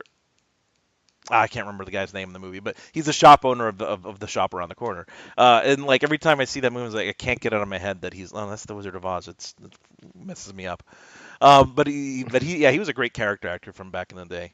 Also a great character actor, Margaret Hamilton as the witch, who got cast 3 days before shooting, which is insane, because the original actress like dropped out, so they cast Margaret Hamilton. Um, Margaret Hamilton had her own accident on this film where she got burned during one of the like quote unquote stunts in the film. The first time you see her, when she like makes her big exit through like that big flame, there's like a trap door that Yeah. she goes under, and like all that flame goes up to hide it. It caught her hair and like prosthetics on fire. She ended up spending like 6 weeks in the hospital. Oh boy. So pretty much after Uh, that, anytime there was any sort of stunt, it was like a stunt double. Like it wasn't her doing it. yes. But First Buddy Epson and now I Margaret know, right? Hamilton. This movie was kind of cursed. Like in that, like there's so many different. So not only did it have a bunch of rewrites, it went through a bunch of different directors. So follow a bouncing ball on this. The original director was Norman Torog, but he only filmed one scene. Um, and then he was replaced by Richard Thorpe, who only filmed one scene. And then George Cukor took over whenever they were not happy with what Thorpe was doing. But he was really more of like a creative director. He didn't actually film anything. But he made a lot of the changes that we came to know. So, for example, he originally the like Dorothy was kind of had a blonde wig and she was like in kind of like baby makeup and she was like acting way more childish. He changed all that. He changed the witch's makeup. I don't know what the original makeup for the witch was, but he changed that. He added over the rainbow to the movie because they were gonna cut it because they thought it was too undignified to be standing in front of a barn singing a song, and they thought that little kids wouldn't get it. Yeah. Like they that would just go over kids' heads, like the theme of the song about wanting to wanting something more than what life has to offer that would go over to kids' heads. So he added that, but then he had to go he had to go do something else, so they took him off the movie, and then And then Fleming came in after that, right? Fleming came in, right? I think George Cukor, what did he may have had to go to Gone with the Wind, actually. I think that's why he left Wizard of Oz, because he had to go mess with Gone with the Wind. Right. Um, and then Victor Fleming did most of the film, and then he was eventually replaced at the very end by King Vidor, who who has I the love best that name of all bro. time, King Vidor. I love that name. And he ended up taking over. He filmed like a lot of the Kansas scenes. So like 4 or 5 different directors did this movie. Victor Fleming is the one who gets on-screen credit. Like it's whenever you see the film, it says directed by Victor Fleming. Right. But it really had like 5 different directors. Yeah, which is wacky. Um, I mean, that's a lot. I mean, so it was kind of a cursed movie in the production. So they spent a lot of money. I mean, this is a major production. I mean, yeah, I know I was making fun of the big fake walls and stuff, but I mean, the set design, the costumes, the makeup. This was a major production that like on a grand scale for the time. Yeah, I mean, I can only imagine, like, like the lab.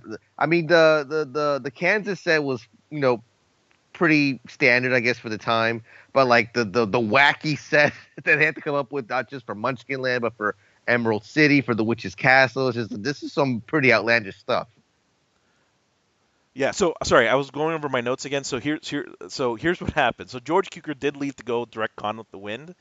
and then Fleming replaced him, did most of the movie, and then George Cukor got kicked off of Gone with the Wind, and Fleming got reassigned to Gone with the Wind, and that's why King Vidor took over. So Ah. it's like it was just the whole like this kind of big incestual MGM director thing going on back and forth. Which is funny That's because crazy. when you think about the year 1939, the film year 1939, you think of those two movies. You think of Wizard of Oz, you think of Gone with the Wind. Gone with the Wind, yep. I mean, it is famously one of the best years in movie history. Like so many movies came out that year that are considered classics. And it was just one of those like most infamous years in movies. Um, And a cheap plug, if you want to hear us talk about Gone with the Wind, go back to episode 2, I think it was. No, I it don't was, it was remember. like episode 4 or 5 because we 4 or did 5. a couple before Gone with the Wind. And that episode's almost as long as Gone with the Wind too. It's a pretty long episode. There you go. So as you mentioned earlier, the movie, even though it was massive production and had a lot of hype behind it, it was not necessarily a bomb, but it did kind of not meet expectations financially. Yeah. Unfortunately, this is one of those. It's very easy. Some things haven't changed. Like it's very easy for like a studio to kind of get cold feet after seeing returns for the box office the way like the Wizard of Oz got. I can only imagine what Warner Brothers is thinking right now with the Justice League returns. So Yeah, because they were expecting 110, but it came in at 96, and that's a disappointment. Like $96 million is a disappointment. that's what I'm saying too. Like that's still a lot of money. Like, I mean, come on, guys. I know you expected more money, but you know that movie's gonna stay in theaters for a while. You know you're gonna sell tons of toys and Blu-rays and DVDs and digital sales and streaming and all this other stuff. You're gonna make that money back just fine. You know? Yeah, but the problem is what they're seeing instead of listening to that, what they're seeing is the Avengers opened with 207 million and Justice League only got 96. Well, that's because And of it's all like, the well, bad that's 'cause decisions they you made guys with their. messed it up. Yeah, That's why. It's not Justice League. I mean, look, it's kind of an odd conversation, but Justice League was a decent movie that had to overcome the bad business decisions made by Warner Brothers leading up to Justice League. Exactly. So it had. I mean, and in the storytelling of that movie, you can tell like because it had to introduce so many characters at once, which is one of the things I kind of had a problem with, as opposed to the Avengers movie where like you already knew all the characters going in, and you had a relationship with all the characters going in. That's one of the major problems with Justice League. So it had to overcome a lot of that stuff. So you should just consider $96 million a win because that's a lot of money, and Avengers did better because people had a better connection to those characters.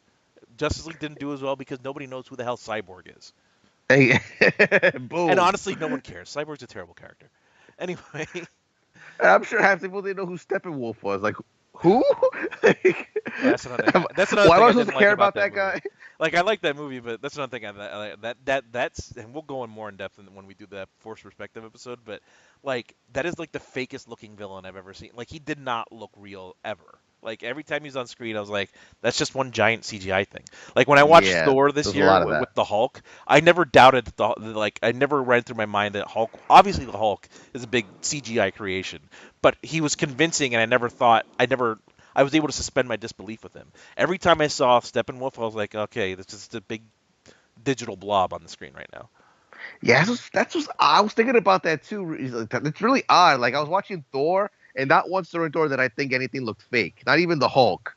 But like during the final battle, like everything looked fake in Justice League. Steppenwolf looked fake. Like a lot of stuff looked fake. And it reminded me of Green Lantern bad. Yeah, it looked bad. But anyway. But to kind of bring this back a little bit. To bring this back, it just goes to studios haven't changed when it comes to things like this. Like when things don't perform how they expect, they freak out. Now to this point, wasn't this movie the most expensive production ever? It was the most expensive. I think it cost like in $1939 like $2.5 million or something like that, and it made 3, so it technically made money back, but it didn't make enough money back. I think that's what the issue is. There you go. And in $1939, it's a lot of money. $96 million, but apparently that's not enough. Yeah. So, well, I'm sure it cost like $200 or $300 million though. That movie though. Yeah. But yeah. So like, I mean, I don't know I don't know what the inflation rate is, but I mean, $3 million was a ton of money in 1939. It just wasn't enough to to counteract the $2.5 million they spent to make it. Right.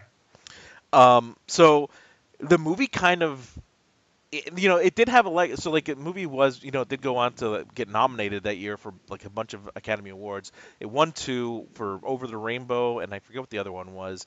I'm gonna look it up here. It won. I don't know here now. I lost it.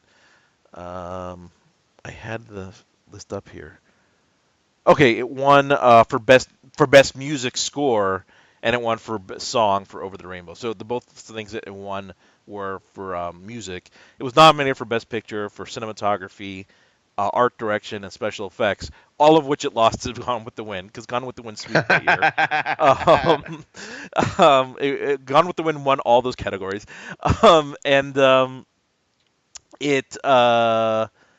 But Judy Garland did get like an honorary acting award for like a juvenile Oscar, which if you've ever seen like those juvenile Oscars, they're actually like little mini Oscars. So like they're not the full size statue; they're like a little midget version of the statue, which I think is hilarious. So during those Oscars, essentially Victor Fleming was competing with himself. Right? Yeah, kinda right. Yeah, exactly. Which is very trippy.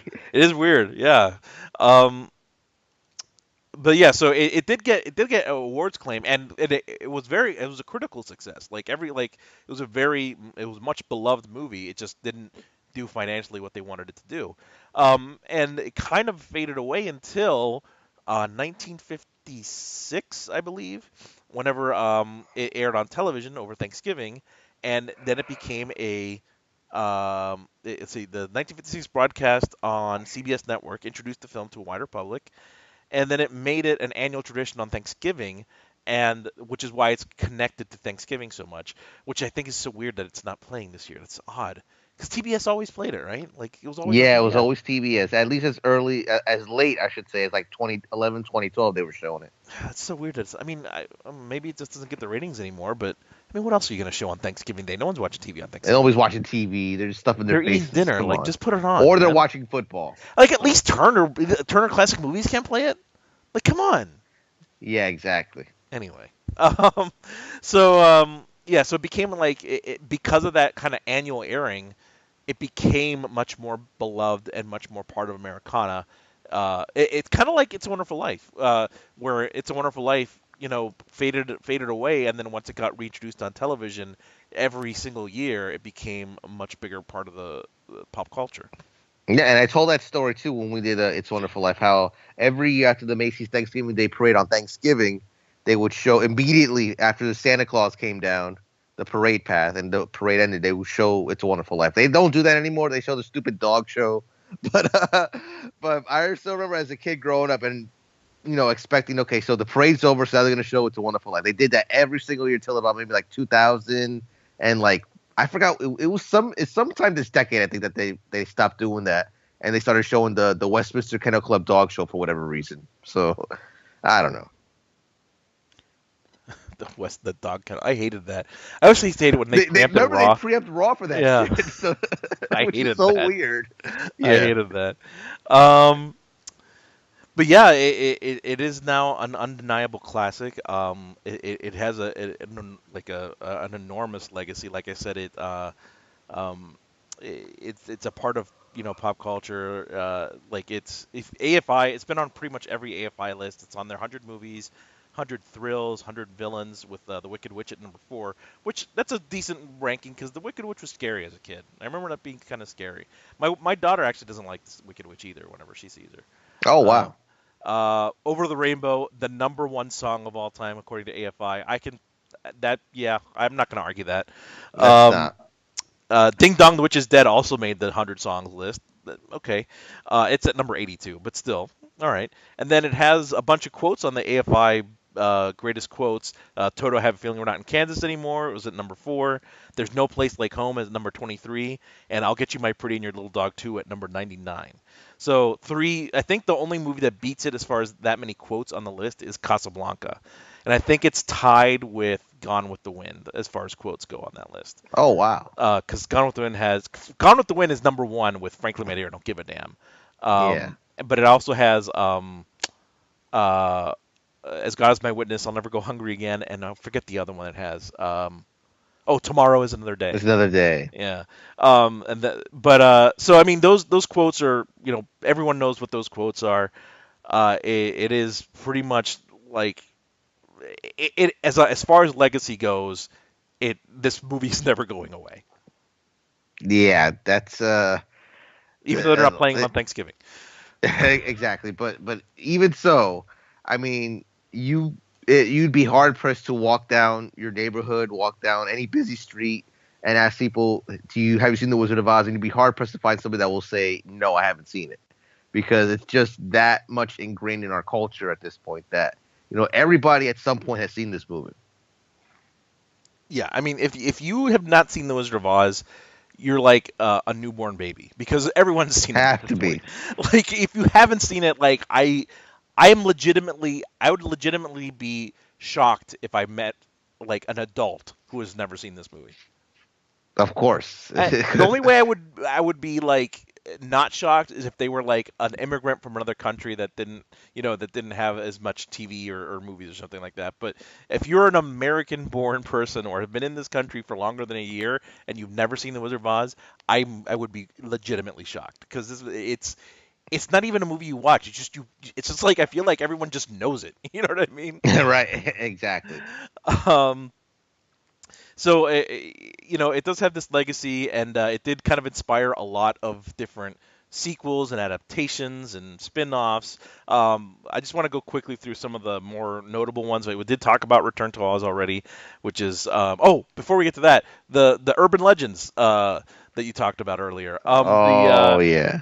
There was always this the one I always heard. I'm not sure. Yeah, I'm let's talk assuming about it's the most famous one first. The most famous one is that after the scene with where the Tin Man song, where he sings, if I only had a heart, and they hook arms and they start singing "We're off to see the wizard" as they go down the yellow brick road, you supposedly see someone hanging from one of the trees in the background, and it was always said, "Oh, it's a Munchkin that committed suicide." That's the story I always heard. Is it the same one that you heard? Yes, that's the one. Okay. That's not true.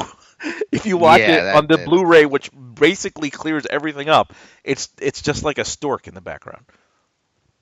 Yeah, it was. I don't know if it was a stork, but it was like a giant bird. They said like a giant bird. Like it was flapping its wings or something. I don't know where the dead midget came from, but it's not a midget. It's a stork. But it's so weird the way it was like supposedly like this Munchkin fell in love with another Munchkin on set, and she rejected him, so he killed himself. Like, it was like, they came up with this like whole backstory to it. It was like, so it kind of sounds like it could be true, but no, it's not true.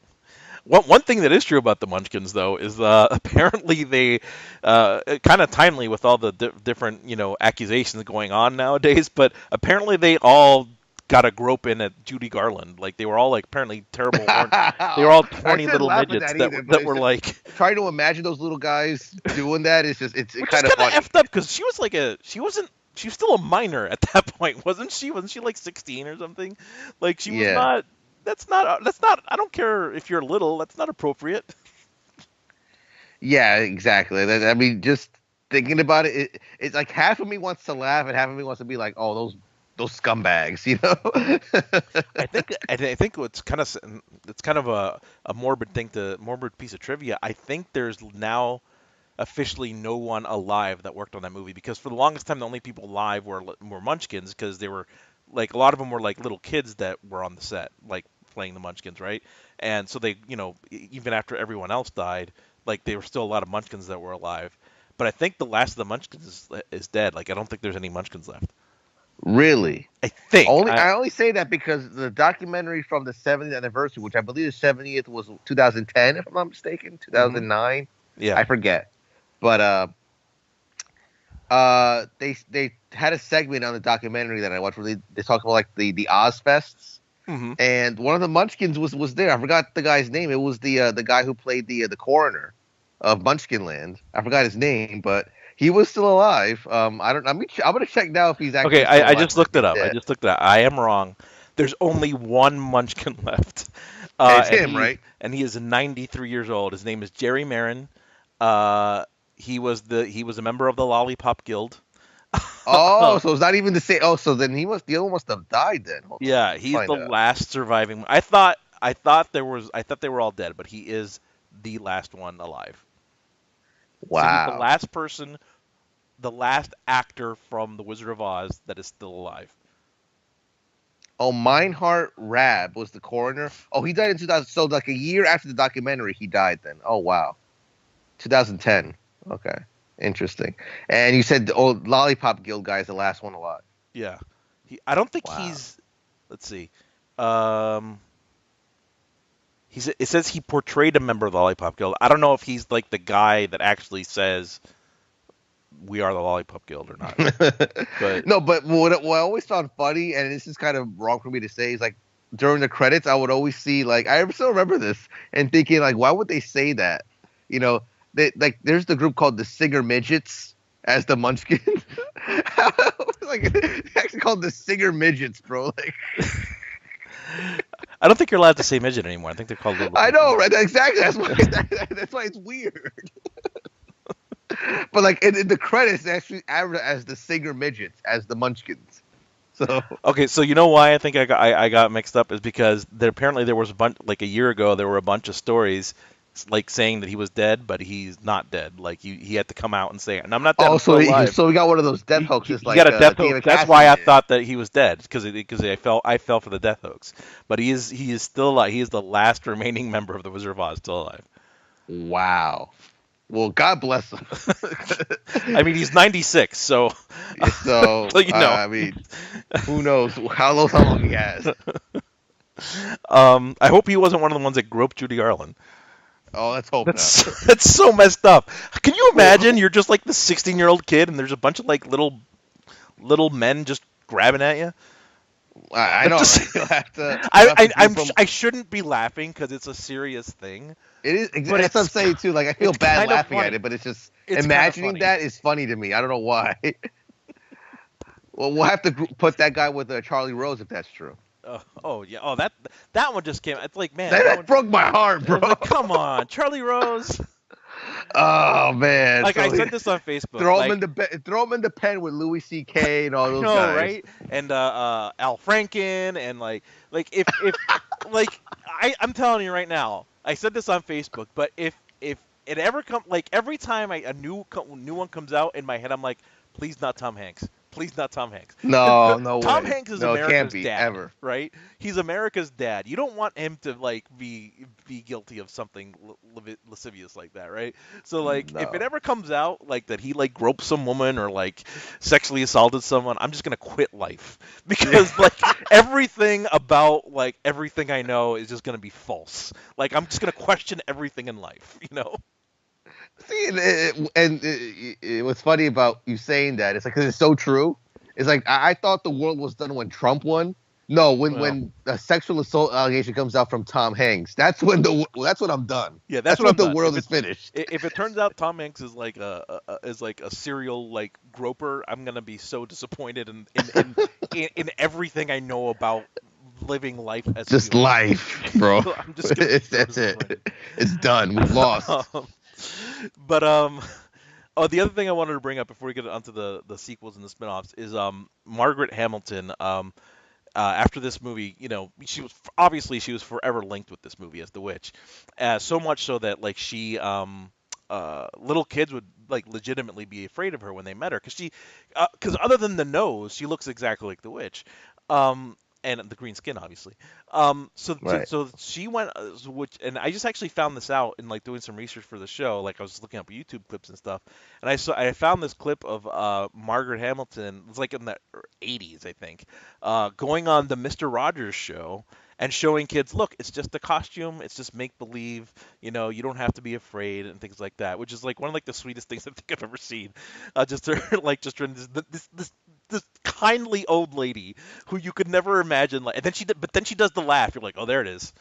Like there it is. You know. There it is. She's like, see, it's just pretend, it's just make believe, but it's like one of those kind of heartwarming like Mr. Rogers segments that makes you go, oh, you know, that's another one. If you like find out that like Mr. Rogers was like doing some horrible things, Oh I mean, no, he's dead let's now, not even go there. but like I think he's been there for like 10, 15 years. But Don't like if you speak ill find of the out dead. like one of the puppeteers in the land of make believe was like assaulted by him, Oh I'd be like God. really upset.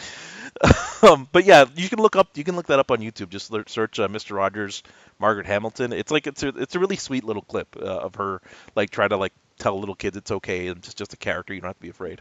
Oh, Um, awesome! But no, the worst thing I ever saw regarding Mister Rogers was when he showed up on The Simpsons when PBS was chasing Homer. And he goes like, "It's a beautiful day to kick your ass." That's probably the worst thing I'll ever see associated with Mister Rogers.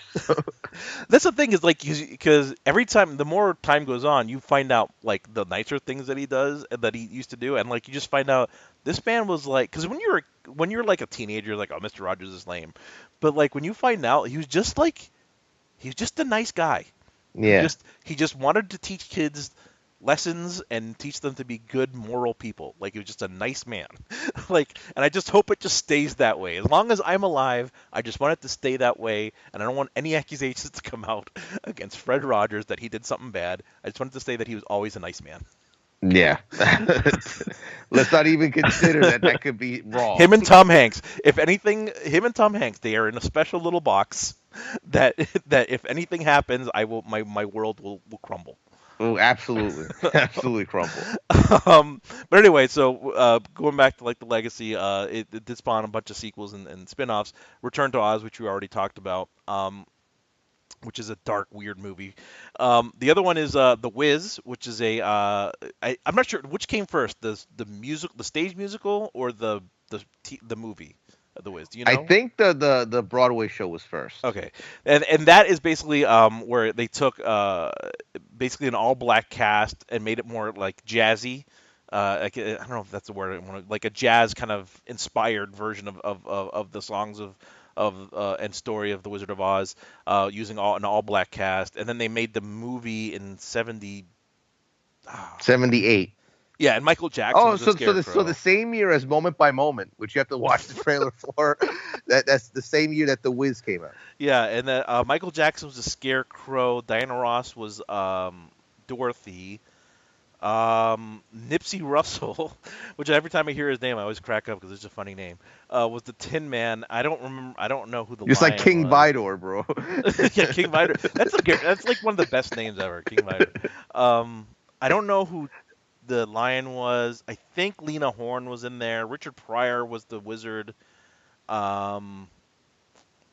been a long time since I've seen it, so I don't remember who else is in it. But those are the main ones.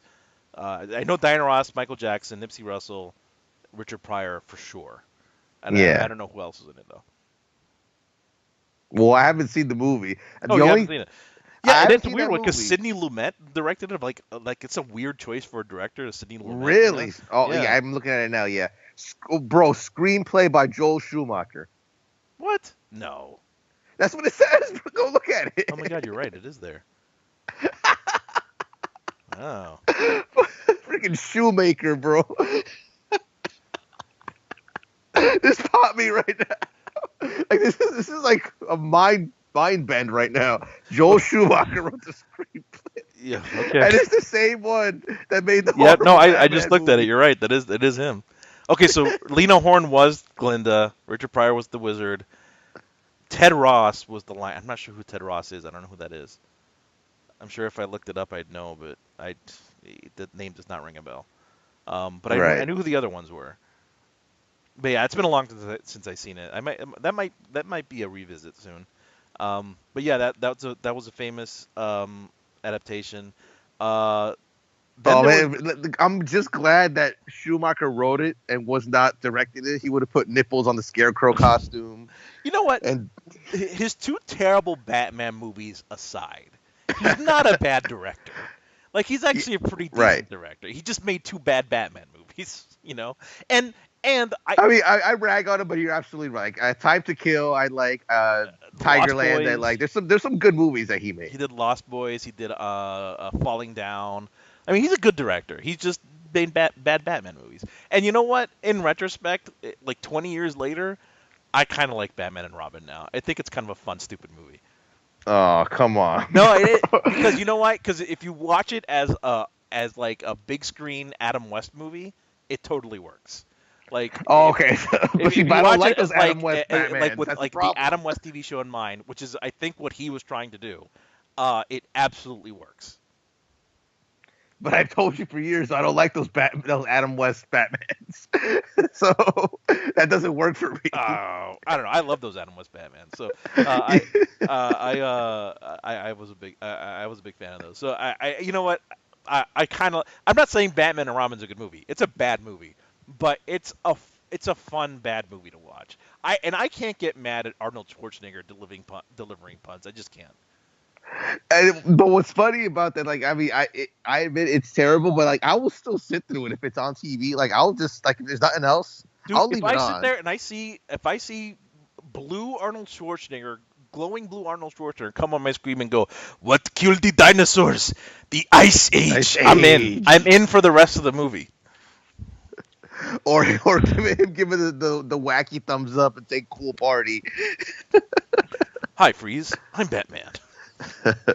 Terrible. All right. Oh man, so how do we take this turn? Because we were talking about the Wiz. And anyway, well, I haven't seen the movie, but the only production of The Wiz I saw was actually a school production that an old coworker of mine was actually starring in as Dorothy. So I went to her school and I got to watch that production of The Wiz. So that's the only version I've seen was that school production. But I have been wanting to see the film for a long time. I just haven't gotten around to it. I mean, it's worth it just to see Michael Jackson as the Scarecrow, because it's just Yeah. like, it's just wacky to see Michael Jackson first of all in a movie, because he's never really acted that much other than like Yeah. what Moonwalker? Thriller.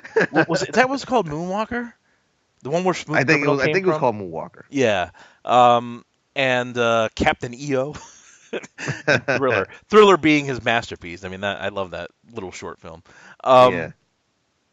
But then there's also this sci-fi miniseries that came out about 10 years ago that I actually The sat one, through the whole one with thing. Zooey Deschanel, right? Yeah, the one with Zooey Deschanel. It's called Tin Man. And it had, what's his face from the Captain America movies? What's his name? I can picture him in my head. Neil McDonough. He played the Tin Man, and it was like it was like a quote unquote reimagining. So Yeah. it wasn't like it was still like a fantasy world, but it was like a lot more steampunk kind of fantasy world. Like the Tin Man wasn't an actual Tin Man, but it referred to like the police in Oz were called Tin Men. The Scarecrow was kind of like this guy who's kind of out of his mind, who's crazy. I forget what the lion was, 'cause it's been a while since I saw it. And then Dorothy was just called DZ. I think her name was DZ, and I don't know why. Anyway, but it was or DG. Maybe it was DG. I don't remember. Anyway, it's a really weird, trippy take on the. Oh, and then freaking Richard Dreyfuss shows up as Oz at one point. It's so weird. It's a weird movie. It's like a mini series. So it's like altogether it probably runs about 4 hours. Because it's like 4 1-hour episodes, I think. It's kind of worth a watch, but it's kind of also weird. Like, it's not great, but it's an interesting take on it because it's totally like dead serious. Like, it's not like played for comedy or anything. It's like a totally straight thing. And here's okay. So side story here. I'm gonna go on another little tangent about this particular movie because I've had this movie in my Amazon cart for like I think like 6 years. Yeah. This Blu-ray has been sitting in my Amazon cart because I've been wanting to buy it. But I have never gotten around to it because I've been hearing good things about Tin Man. Like I've heard like mixed things, but I also heard like some really good things. I was like my curiosity was like, do I want to blind buy this? I don't know if I'll like it. But I should tell you the whole reason it's even in my cart in the first place is because this was during that phase when I had a crush on Zooey Deschanel for like a long time. I think after like 500 Days of Summer, I had like a huge crush on her.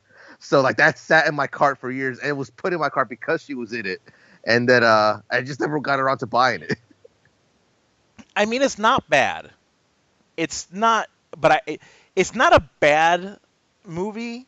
But I hesitate to call it good, if that makes sense, right?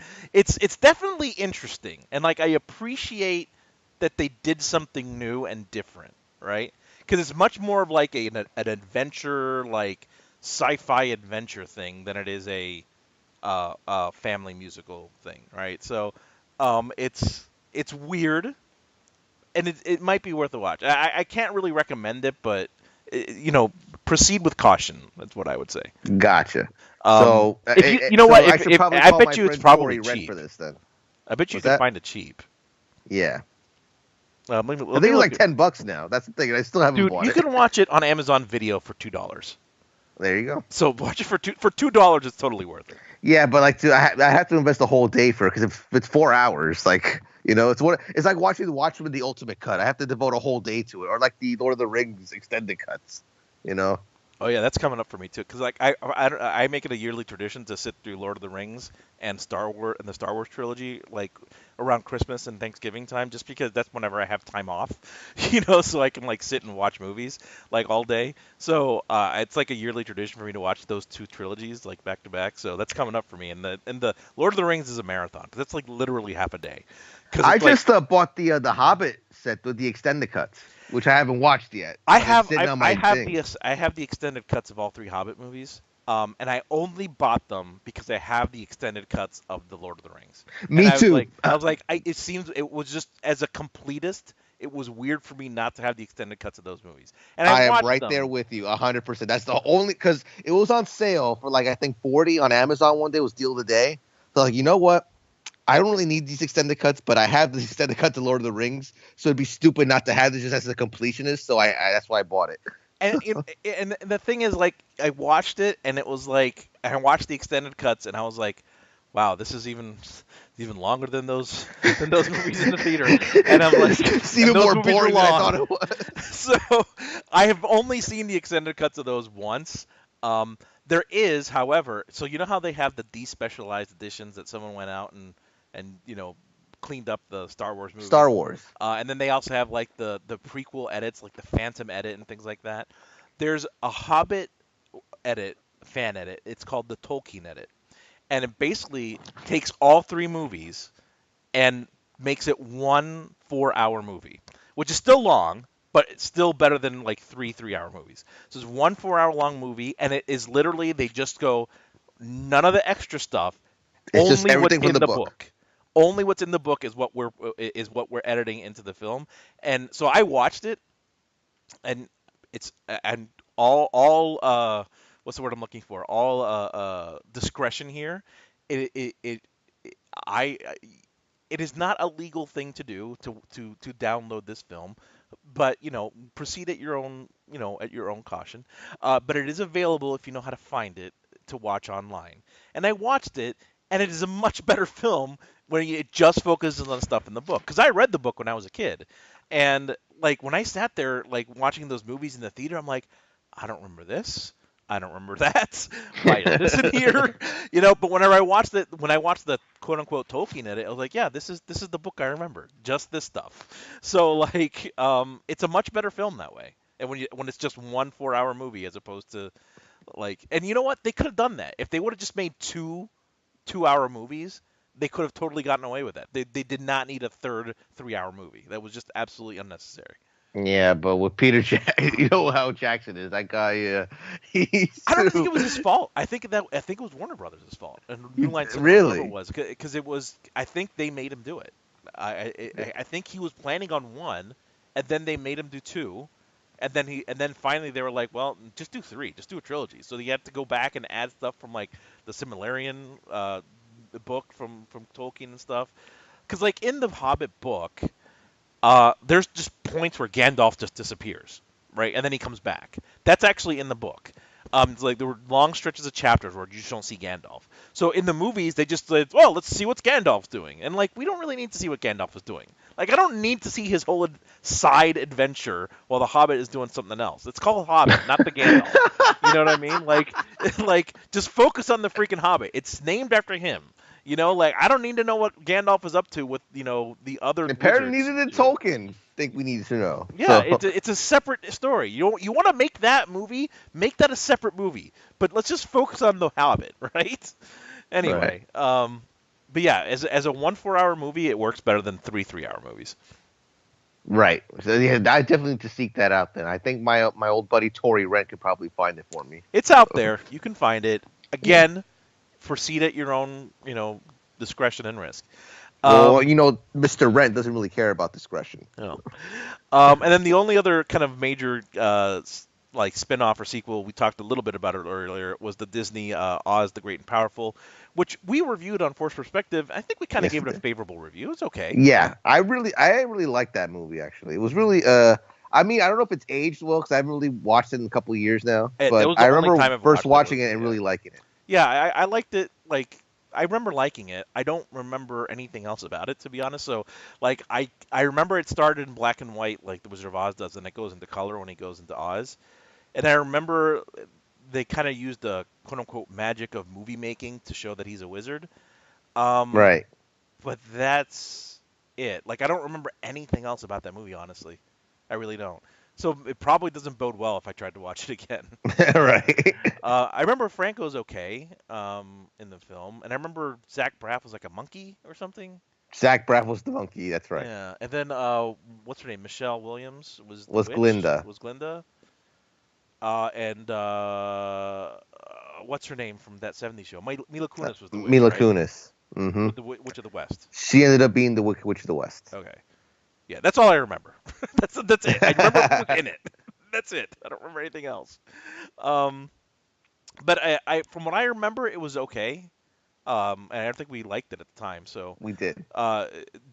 Folks, don't necessarily take that as a recommendation because I don't remember it well enough to remember it was good. But I remember when I watched it, liking it. So maybe on a first time, it's fine. Right. And that'll about do it. So we didn't go. Well, before we move on, we can't not talk about Wicked.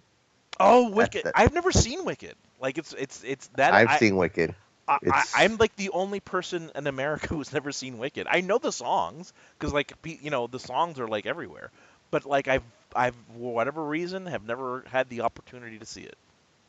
Well, I mean, you come to New York often enough for your job. That's true. That's true. It's still on Broadway, right? Yes, it is. Yeah, and it's not going away anytime soon. It's like The Lion King. It's going to be there a while. I could go to Times Square and get those like half-price tickets, right? Yeah. Yeah, definitely do that. I don't know if you want to bring the wife along next time if you're able to, and just you both could go check that out. It's really good. Well, really the problem great is show. With those things is like, as you know, whenever I tell you I'm coming, it's like I usually find out like a week in advance or something. A week in advance. It's like, oh, hey, you're going to New York. So it's like, all right, well, so the wife can't necessarily like drop everything. Just drop everything. Yeah, I hear you. Yeah, so. But yeah, next time I go, that's a good idea. I don't know why I haven't done that before, because there are times when in my evening when I just have nothing to do, when I could just go see a show. Well, I mean, if you can give me like I don't like you just said, you usually give me like a week's notice. That's probably good enough for me to be able to score some tickets. So just let me know. I can hook you up with that. All right. But yeah, Wicked. Tell us about Wicked. Yeah, so Wicked is as it's subtitled, The Untold Story of the Witches of Oz. So it's based on a book. I forgot who the author is, but it's it's like we talked about earlier in the show. It's the whole Oz franchise is one of those things where like you kind of like how the Star Wars books used to be, where like a different author would take on that universe. And so actually I'm going to look it up now while I'm talking about this. But basically this is the story of the Wicked Witch of the West and basically how she became like the evil witch, because she didn't start out that way. And I don't want to give plot spoilers away because I'm sure people are interested in seeing Wicked or reading the book, so I won't go into the details, but it's basically the main focus of the story is on the Wicked Witch of the West and how she became the way she is. So, but it's a very interesting story, and it kind of differentiates from like the MGM Wizard of Oz, obviously, because it's based on the Frank Baum L. Frank Baum universe. But what I like about it is there's Easter eggs. Like there's little Easter eggs that kind of hint or allude to the MGM film, and it kind of pops you when you notice it. Especially at the end. At the end, there's a nice little Easter egg there that kind of hints at the old Wizard of Oz movie. But it's basically it's supposed to be like its own. It's part of the Baum universe as opposed to like being a prequel of sorts to the film. Okay, interesting. Does it line up like perfectly, or does it? It does. It's not perfect, but they do their. It can't be perfect because, like we said, the MGM film is like its own thing. Right. But it lines up as much as it can, which is saying a lot. So and the way they kind of tiptoe around it too is pretty clever. And like I said, there's Easter eggs that kind of hint at the movie as well. Gotcha. It was based on a book, right? I think it was based on a book. Yes, it was Winnie Holtzman, I believe, was the author. No, I'm sorry, that's the wrong name. It's Gregory Maguire actually wrote the novel. It says Wicked: The Life and Times of the Wicked Witch of the West. It's the original title of the novel, and that was adapted into the Broadway show. Hmm. It actually had a run here in Chicago like a year ago. Because I mean, Chicago, I'm not sure. I mean, it's not like Broadway, but it has a really strong theater scene. Um, like they preview a lot of shows here before they go to Broadway. I remember Kinky Boots was here before it went to Broadway. Yeah. But I mean, obviously, like when we got Wicked, it was the touring Wicked cast that after Wicked became popular. But and And this I was the show that made Idina Menzel famous first before yeah, Frozen. well, I thought she wasn't she in Rent first though? Yeah, she was. Yeah. But I think the Wicked performance got her Right. Tony. I don't know if she won That for I Rent, did know because I have a huge crush on Idina Menzel. So Oh, you mean Adele Gazim or whatever the Adele hell. Dazeem. Right, exactly. No, because I mean, and if you go through my history of what my type is, she perfectly fits my type. I'm certainly a fan of brown-haired Jewish women. So, um, and I married one. But yeah, I did know that is where I first heard of her was from Wicked. But I thought she had been in Rent before that. And I was gonna actually make the joke. So you said like Wicked was touring a show a year ago. Yeah, and I So it's didn't like go because just opportunity. I just didn't go. But it was here so I for was gonna like be like a good so month. you chose to see Evil Dead the musical, but not Wicked. Well, yeah, and I do not regret that choice at all. Evil Dead the musical was awesome. I know, man. I missed out on it. I'm so pissed because it came to my like little art house like theater where they do like little shows for Yeah. like a couple it's like a week or 2 week run that was there, and I missed out on it. I got Oh, so it's mad so after much you fun, saw dude. it and you liked it. So It's so much fun because like I wasn't in this section, but they have the splash section or whatever it's called, where like the yeah, first 2 or 3 rows you have to like either have like some sort of like blanket or tarp, or just accept the fact that you're gonna be covered in blood by the end because it is like gory. Like there's so much fake blood that's thrown, and it's hilarious. that's awesome, man. It It's sounds like a really cool experience. it's so much fun. I wish I could see it again, but I saw it. Actually, it was like 2 years. I think it came like 2 or 3 years ago. It's been a while since it came here, but it was a Yeah, fun show. That was one of my favorite things.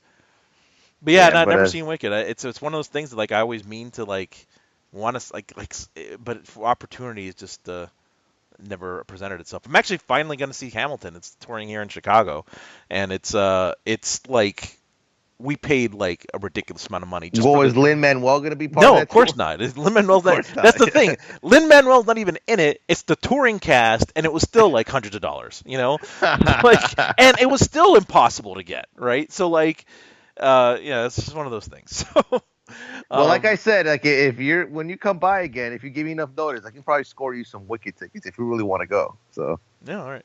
Yeah, I could totally do that. You know what? The first time I met up with you, like when I was there on a work trip, do you know where I forget what hotel I was staying at, but I was like 1 block away from like the Rocky musical that was there for like a month. oh, at the Winter Garden Theater. Okay, Yeah, do I you know remember where I that? know Did you ever exactly where see you're that? at. Because Then that looked terrible. I never saw it because bro, that I think that bombed hard because it was only around for like maybe like 2 or 3 months and it closed. Yeah, I know. So Yeah, I was there whenever it was like the month it opened that I was there, and I was like, oh look, Rocky. no, well, no, I mean that one I wasn't so much sad about because I heard it kind of sucked. Well, what I was sad about when they closed it was American Psycho because I really liked that show. I went to see it. It was really fun. It was a really fun show. Very wacky the way they kind of turned that whole story into a musical. And then like after like maybe like 3 or 4 months, like they just shuttered it. I guess I don't know why because it was successful, but I mean there was some news article as to why it happened. I can't remember why exactly it closed, but like that one annoyed me because it was a really good show and it was very popular, and they just closed it. Like I mean they had to make room for something else. I guess I don't know, but that's one of those wacky ones that like if it ever comes to your town, like check it out because it's fun. Hey, I will. I like that movie, so I would totally go see an American Psycho music. I always appreciate whenever there's like a movie that is like how is that a musical? And they turn it into one like Evil Dead. But Yeah. also like it can go the wrong way like Rocky. So like, Yeah. so, There you go. and Spider-Man was the other one that was kind of wacky too. I never Oh, thought that it was wacky because people kept getting hurt. because That's people why. kept dying, right? Like they kept falling off the thing. Yep. Oh my God, terrible idea. Anyway, As I wanted to see Spider-Man for the longest time while it was there, I never got around to it, and I just kept hearing the stories. Like it was the running joke on all the late night, like Colbert and all those who were making fun of it. So. yeah, I remember people just kept getting hurt or dying on it. And they keep closing it and retooling it, and it's like after you have to close it once for someone dying, maybe time to close it forever. You Yeah, know, like pretty much. maybe don't keep trying to keep making it. You know. Exactly. Can you imagine that guy's family? Oh, how did he die? Spider-Man the musical. You know, like, Spider-Man the musical. oh, sorry. Rest in peace, whoever that actor was. So that'll about do it. So if you notice, we didn't go through like the plot like we usually do on these movies because we everyone knows this story. We don't need to go through the plot. That's why it was a conscious decision not to go through the plot. But you know. And we usually give recommendations, but it's kind of like it's also kind of a moot point because it's influenced so many other children's movies. It's like it's kind of hard to give a recommendation based off of it. So maybe the only thing I could think of is maybe something like Willy Wonka would be a good pairing with this one. Comparable, yeah. But other than that, no, I don't have any recommendations. Do you? Not really, because like I was gonna make the same point that you did. Like every children's movie since 1939 has some influence from The Wizard of Oz. So it's, I mean, by recommending one of them, you're recommending all of them in a way. Right. And so that'll about do it. So you can, it's readily available pretty much everywhere. You can stream it for digital download, or you can buy it for digital download or stream it online at all the normal places like Amazon, iTunes, whatever. It is, and I don't think we ever talked about this on this show specifically, but since they launched that Movies Anywhere about 2 months ago, if you have an account on Vudu or Amazon or anything like that, you could basically have your movies on all of your digital platforms. And Disney, Sony, Universal, and Warner Brothers are all part of it. Maybe one more? Can't think of the other one. Oh, and Fox. They're all part of it. So, and Wizard of Oz falls under Warner Brothers. So, if you buy it on iTunes, you'll be able to access it on Amazon. You'll be able to access it on Vudu, on Google Play. So, it's pretty much any platform you want, you can have it on. It's also available, obviously, on physical media. I would recommend the high def Blu-ray, even though it does kind of kill the illusion sometimes.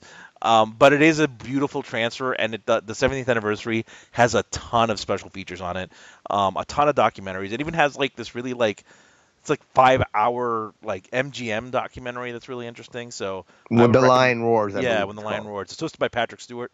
It's a really good documentary, so I would recommend that. That would be my recommendation, is to pick up. If you're a physical media fan, the 70th anniversary Blu-ray is a really complete package.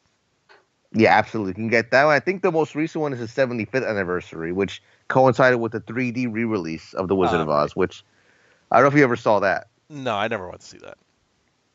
I don't think that needs to be in 3D. I actually own it. Okay.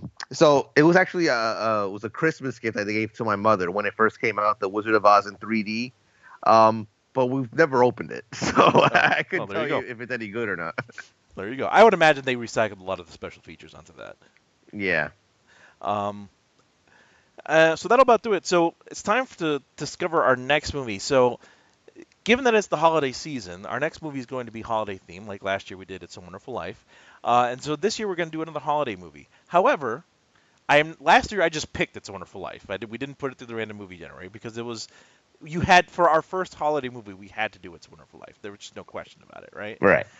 This year, I am still busting out the random movie generator, but the only movies in the generator today are holiday movies. So let's see what... and we got plenty to choose from as far as classic holiday movies go. Yeah. So let's see what the random Christmas movie generator has for us. I'm excited for this.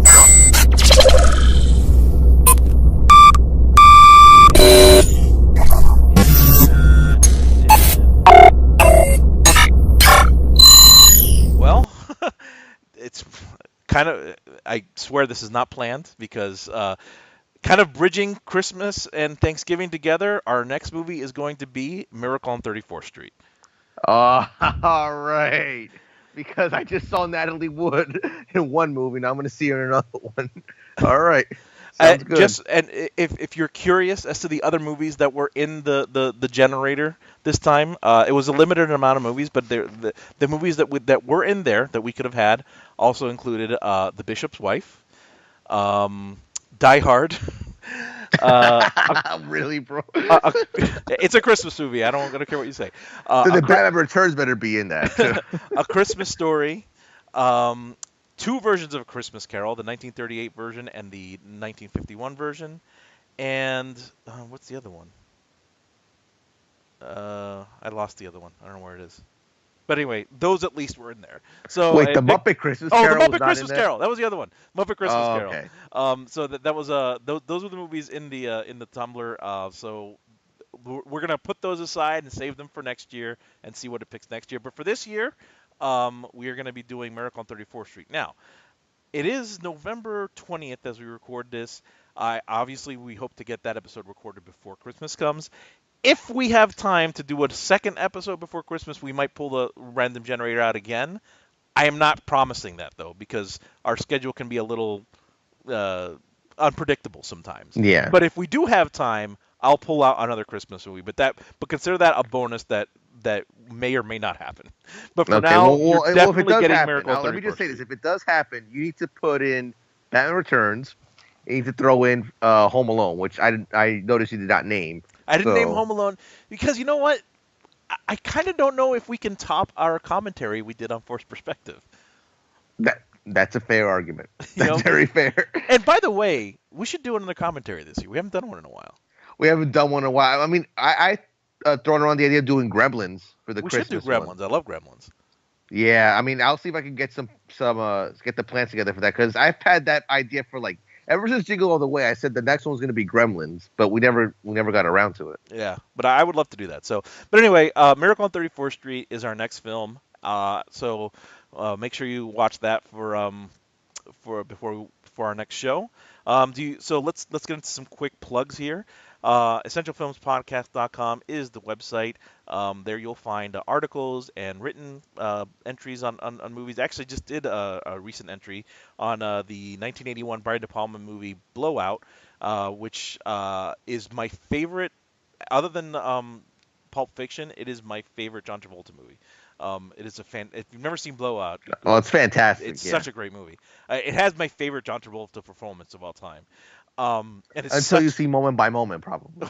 it's a moment by moment, but it is like one of the darkest endings I think I've ever seen in a movie. Oh yeah, definitely. It's so it's the bleakest thing.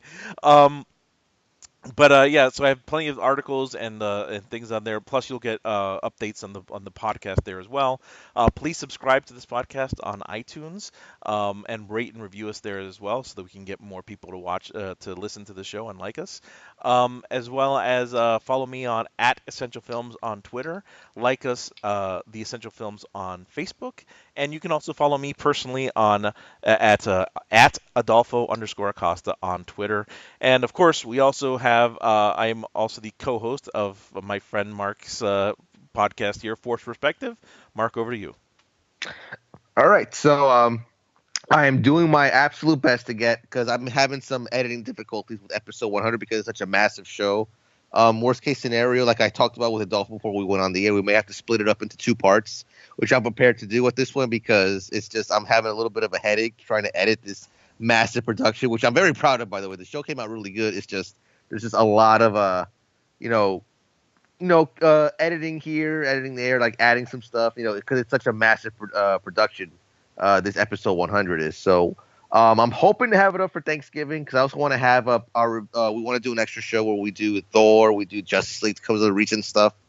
And then you can follow me on Twitter @SportsGuy515. And if you're a wrestling fan, I also do a podcast with my boy Deadin called Planet Jobbers, where if you're a wrestling fan, you also know we just had Survivor Series weekend come and go. So we had 2 shows, one talking about the NXT TakeOver War Games pay-per-view, and then the one talking about Survivor Series, where we recap the show, we give our thoughts. So we have all that going on. So I'm hoping episode 100 of Force Perspective can go up this weekend for Thanksgiving, along with the Justice League / Thor show. But I'm no promises there, but I'm going to do my best to actually make that happen. All right. And where can we find you on social media? Twitter, at SportsGuy515, and then yeah, that's pretty much it. You can just find me there. An FP Movie Podcast as well. Oh yeah, that's right, for the show. If you want to follow Force Perspective on Twitter, we're at FP Movie Podcast. All right. So that'll do it for us this week. Join us next time for our show on Miracle on 34th Street, the probably the ultimate Santa Claus film, if there is one. Until then, have a good Thanksgiving holiday for those in the U.S. And for everyone else, have a good rest of the time until we get to our next episode. And until then, remember, there's no place like home.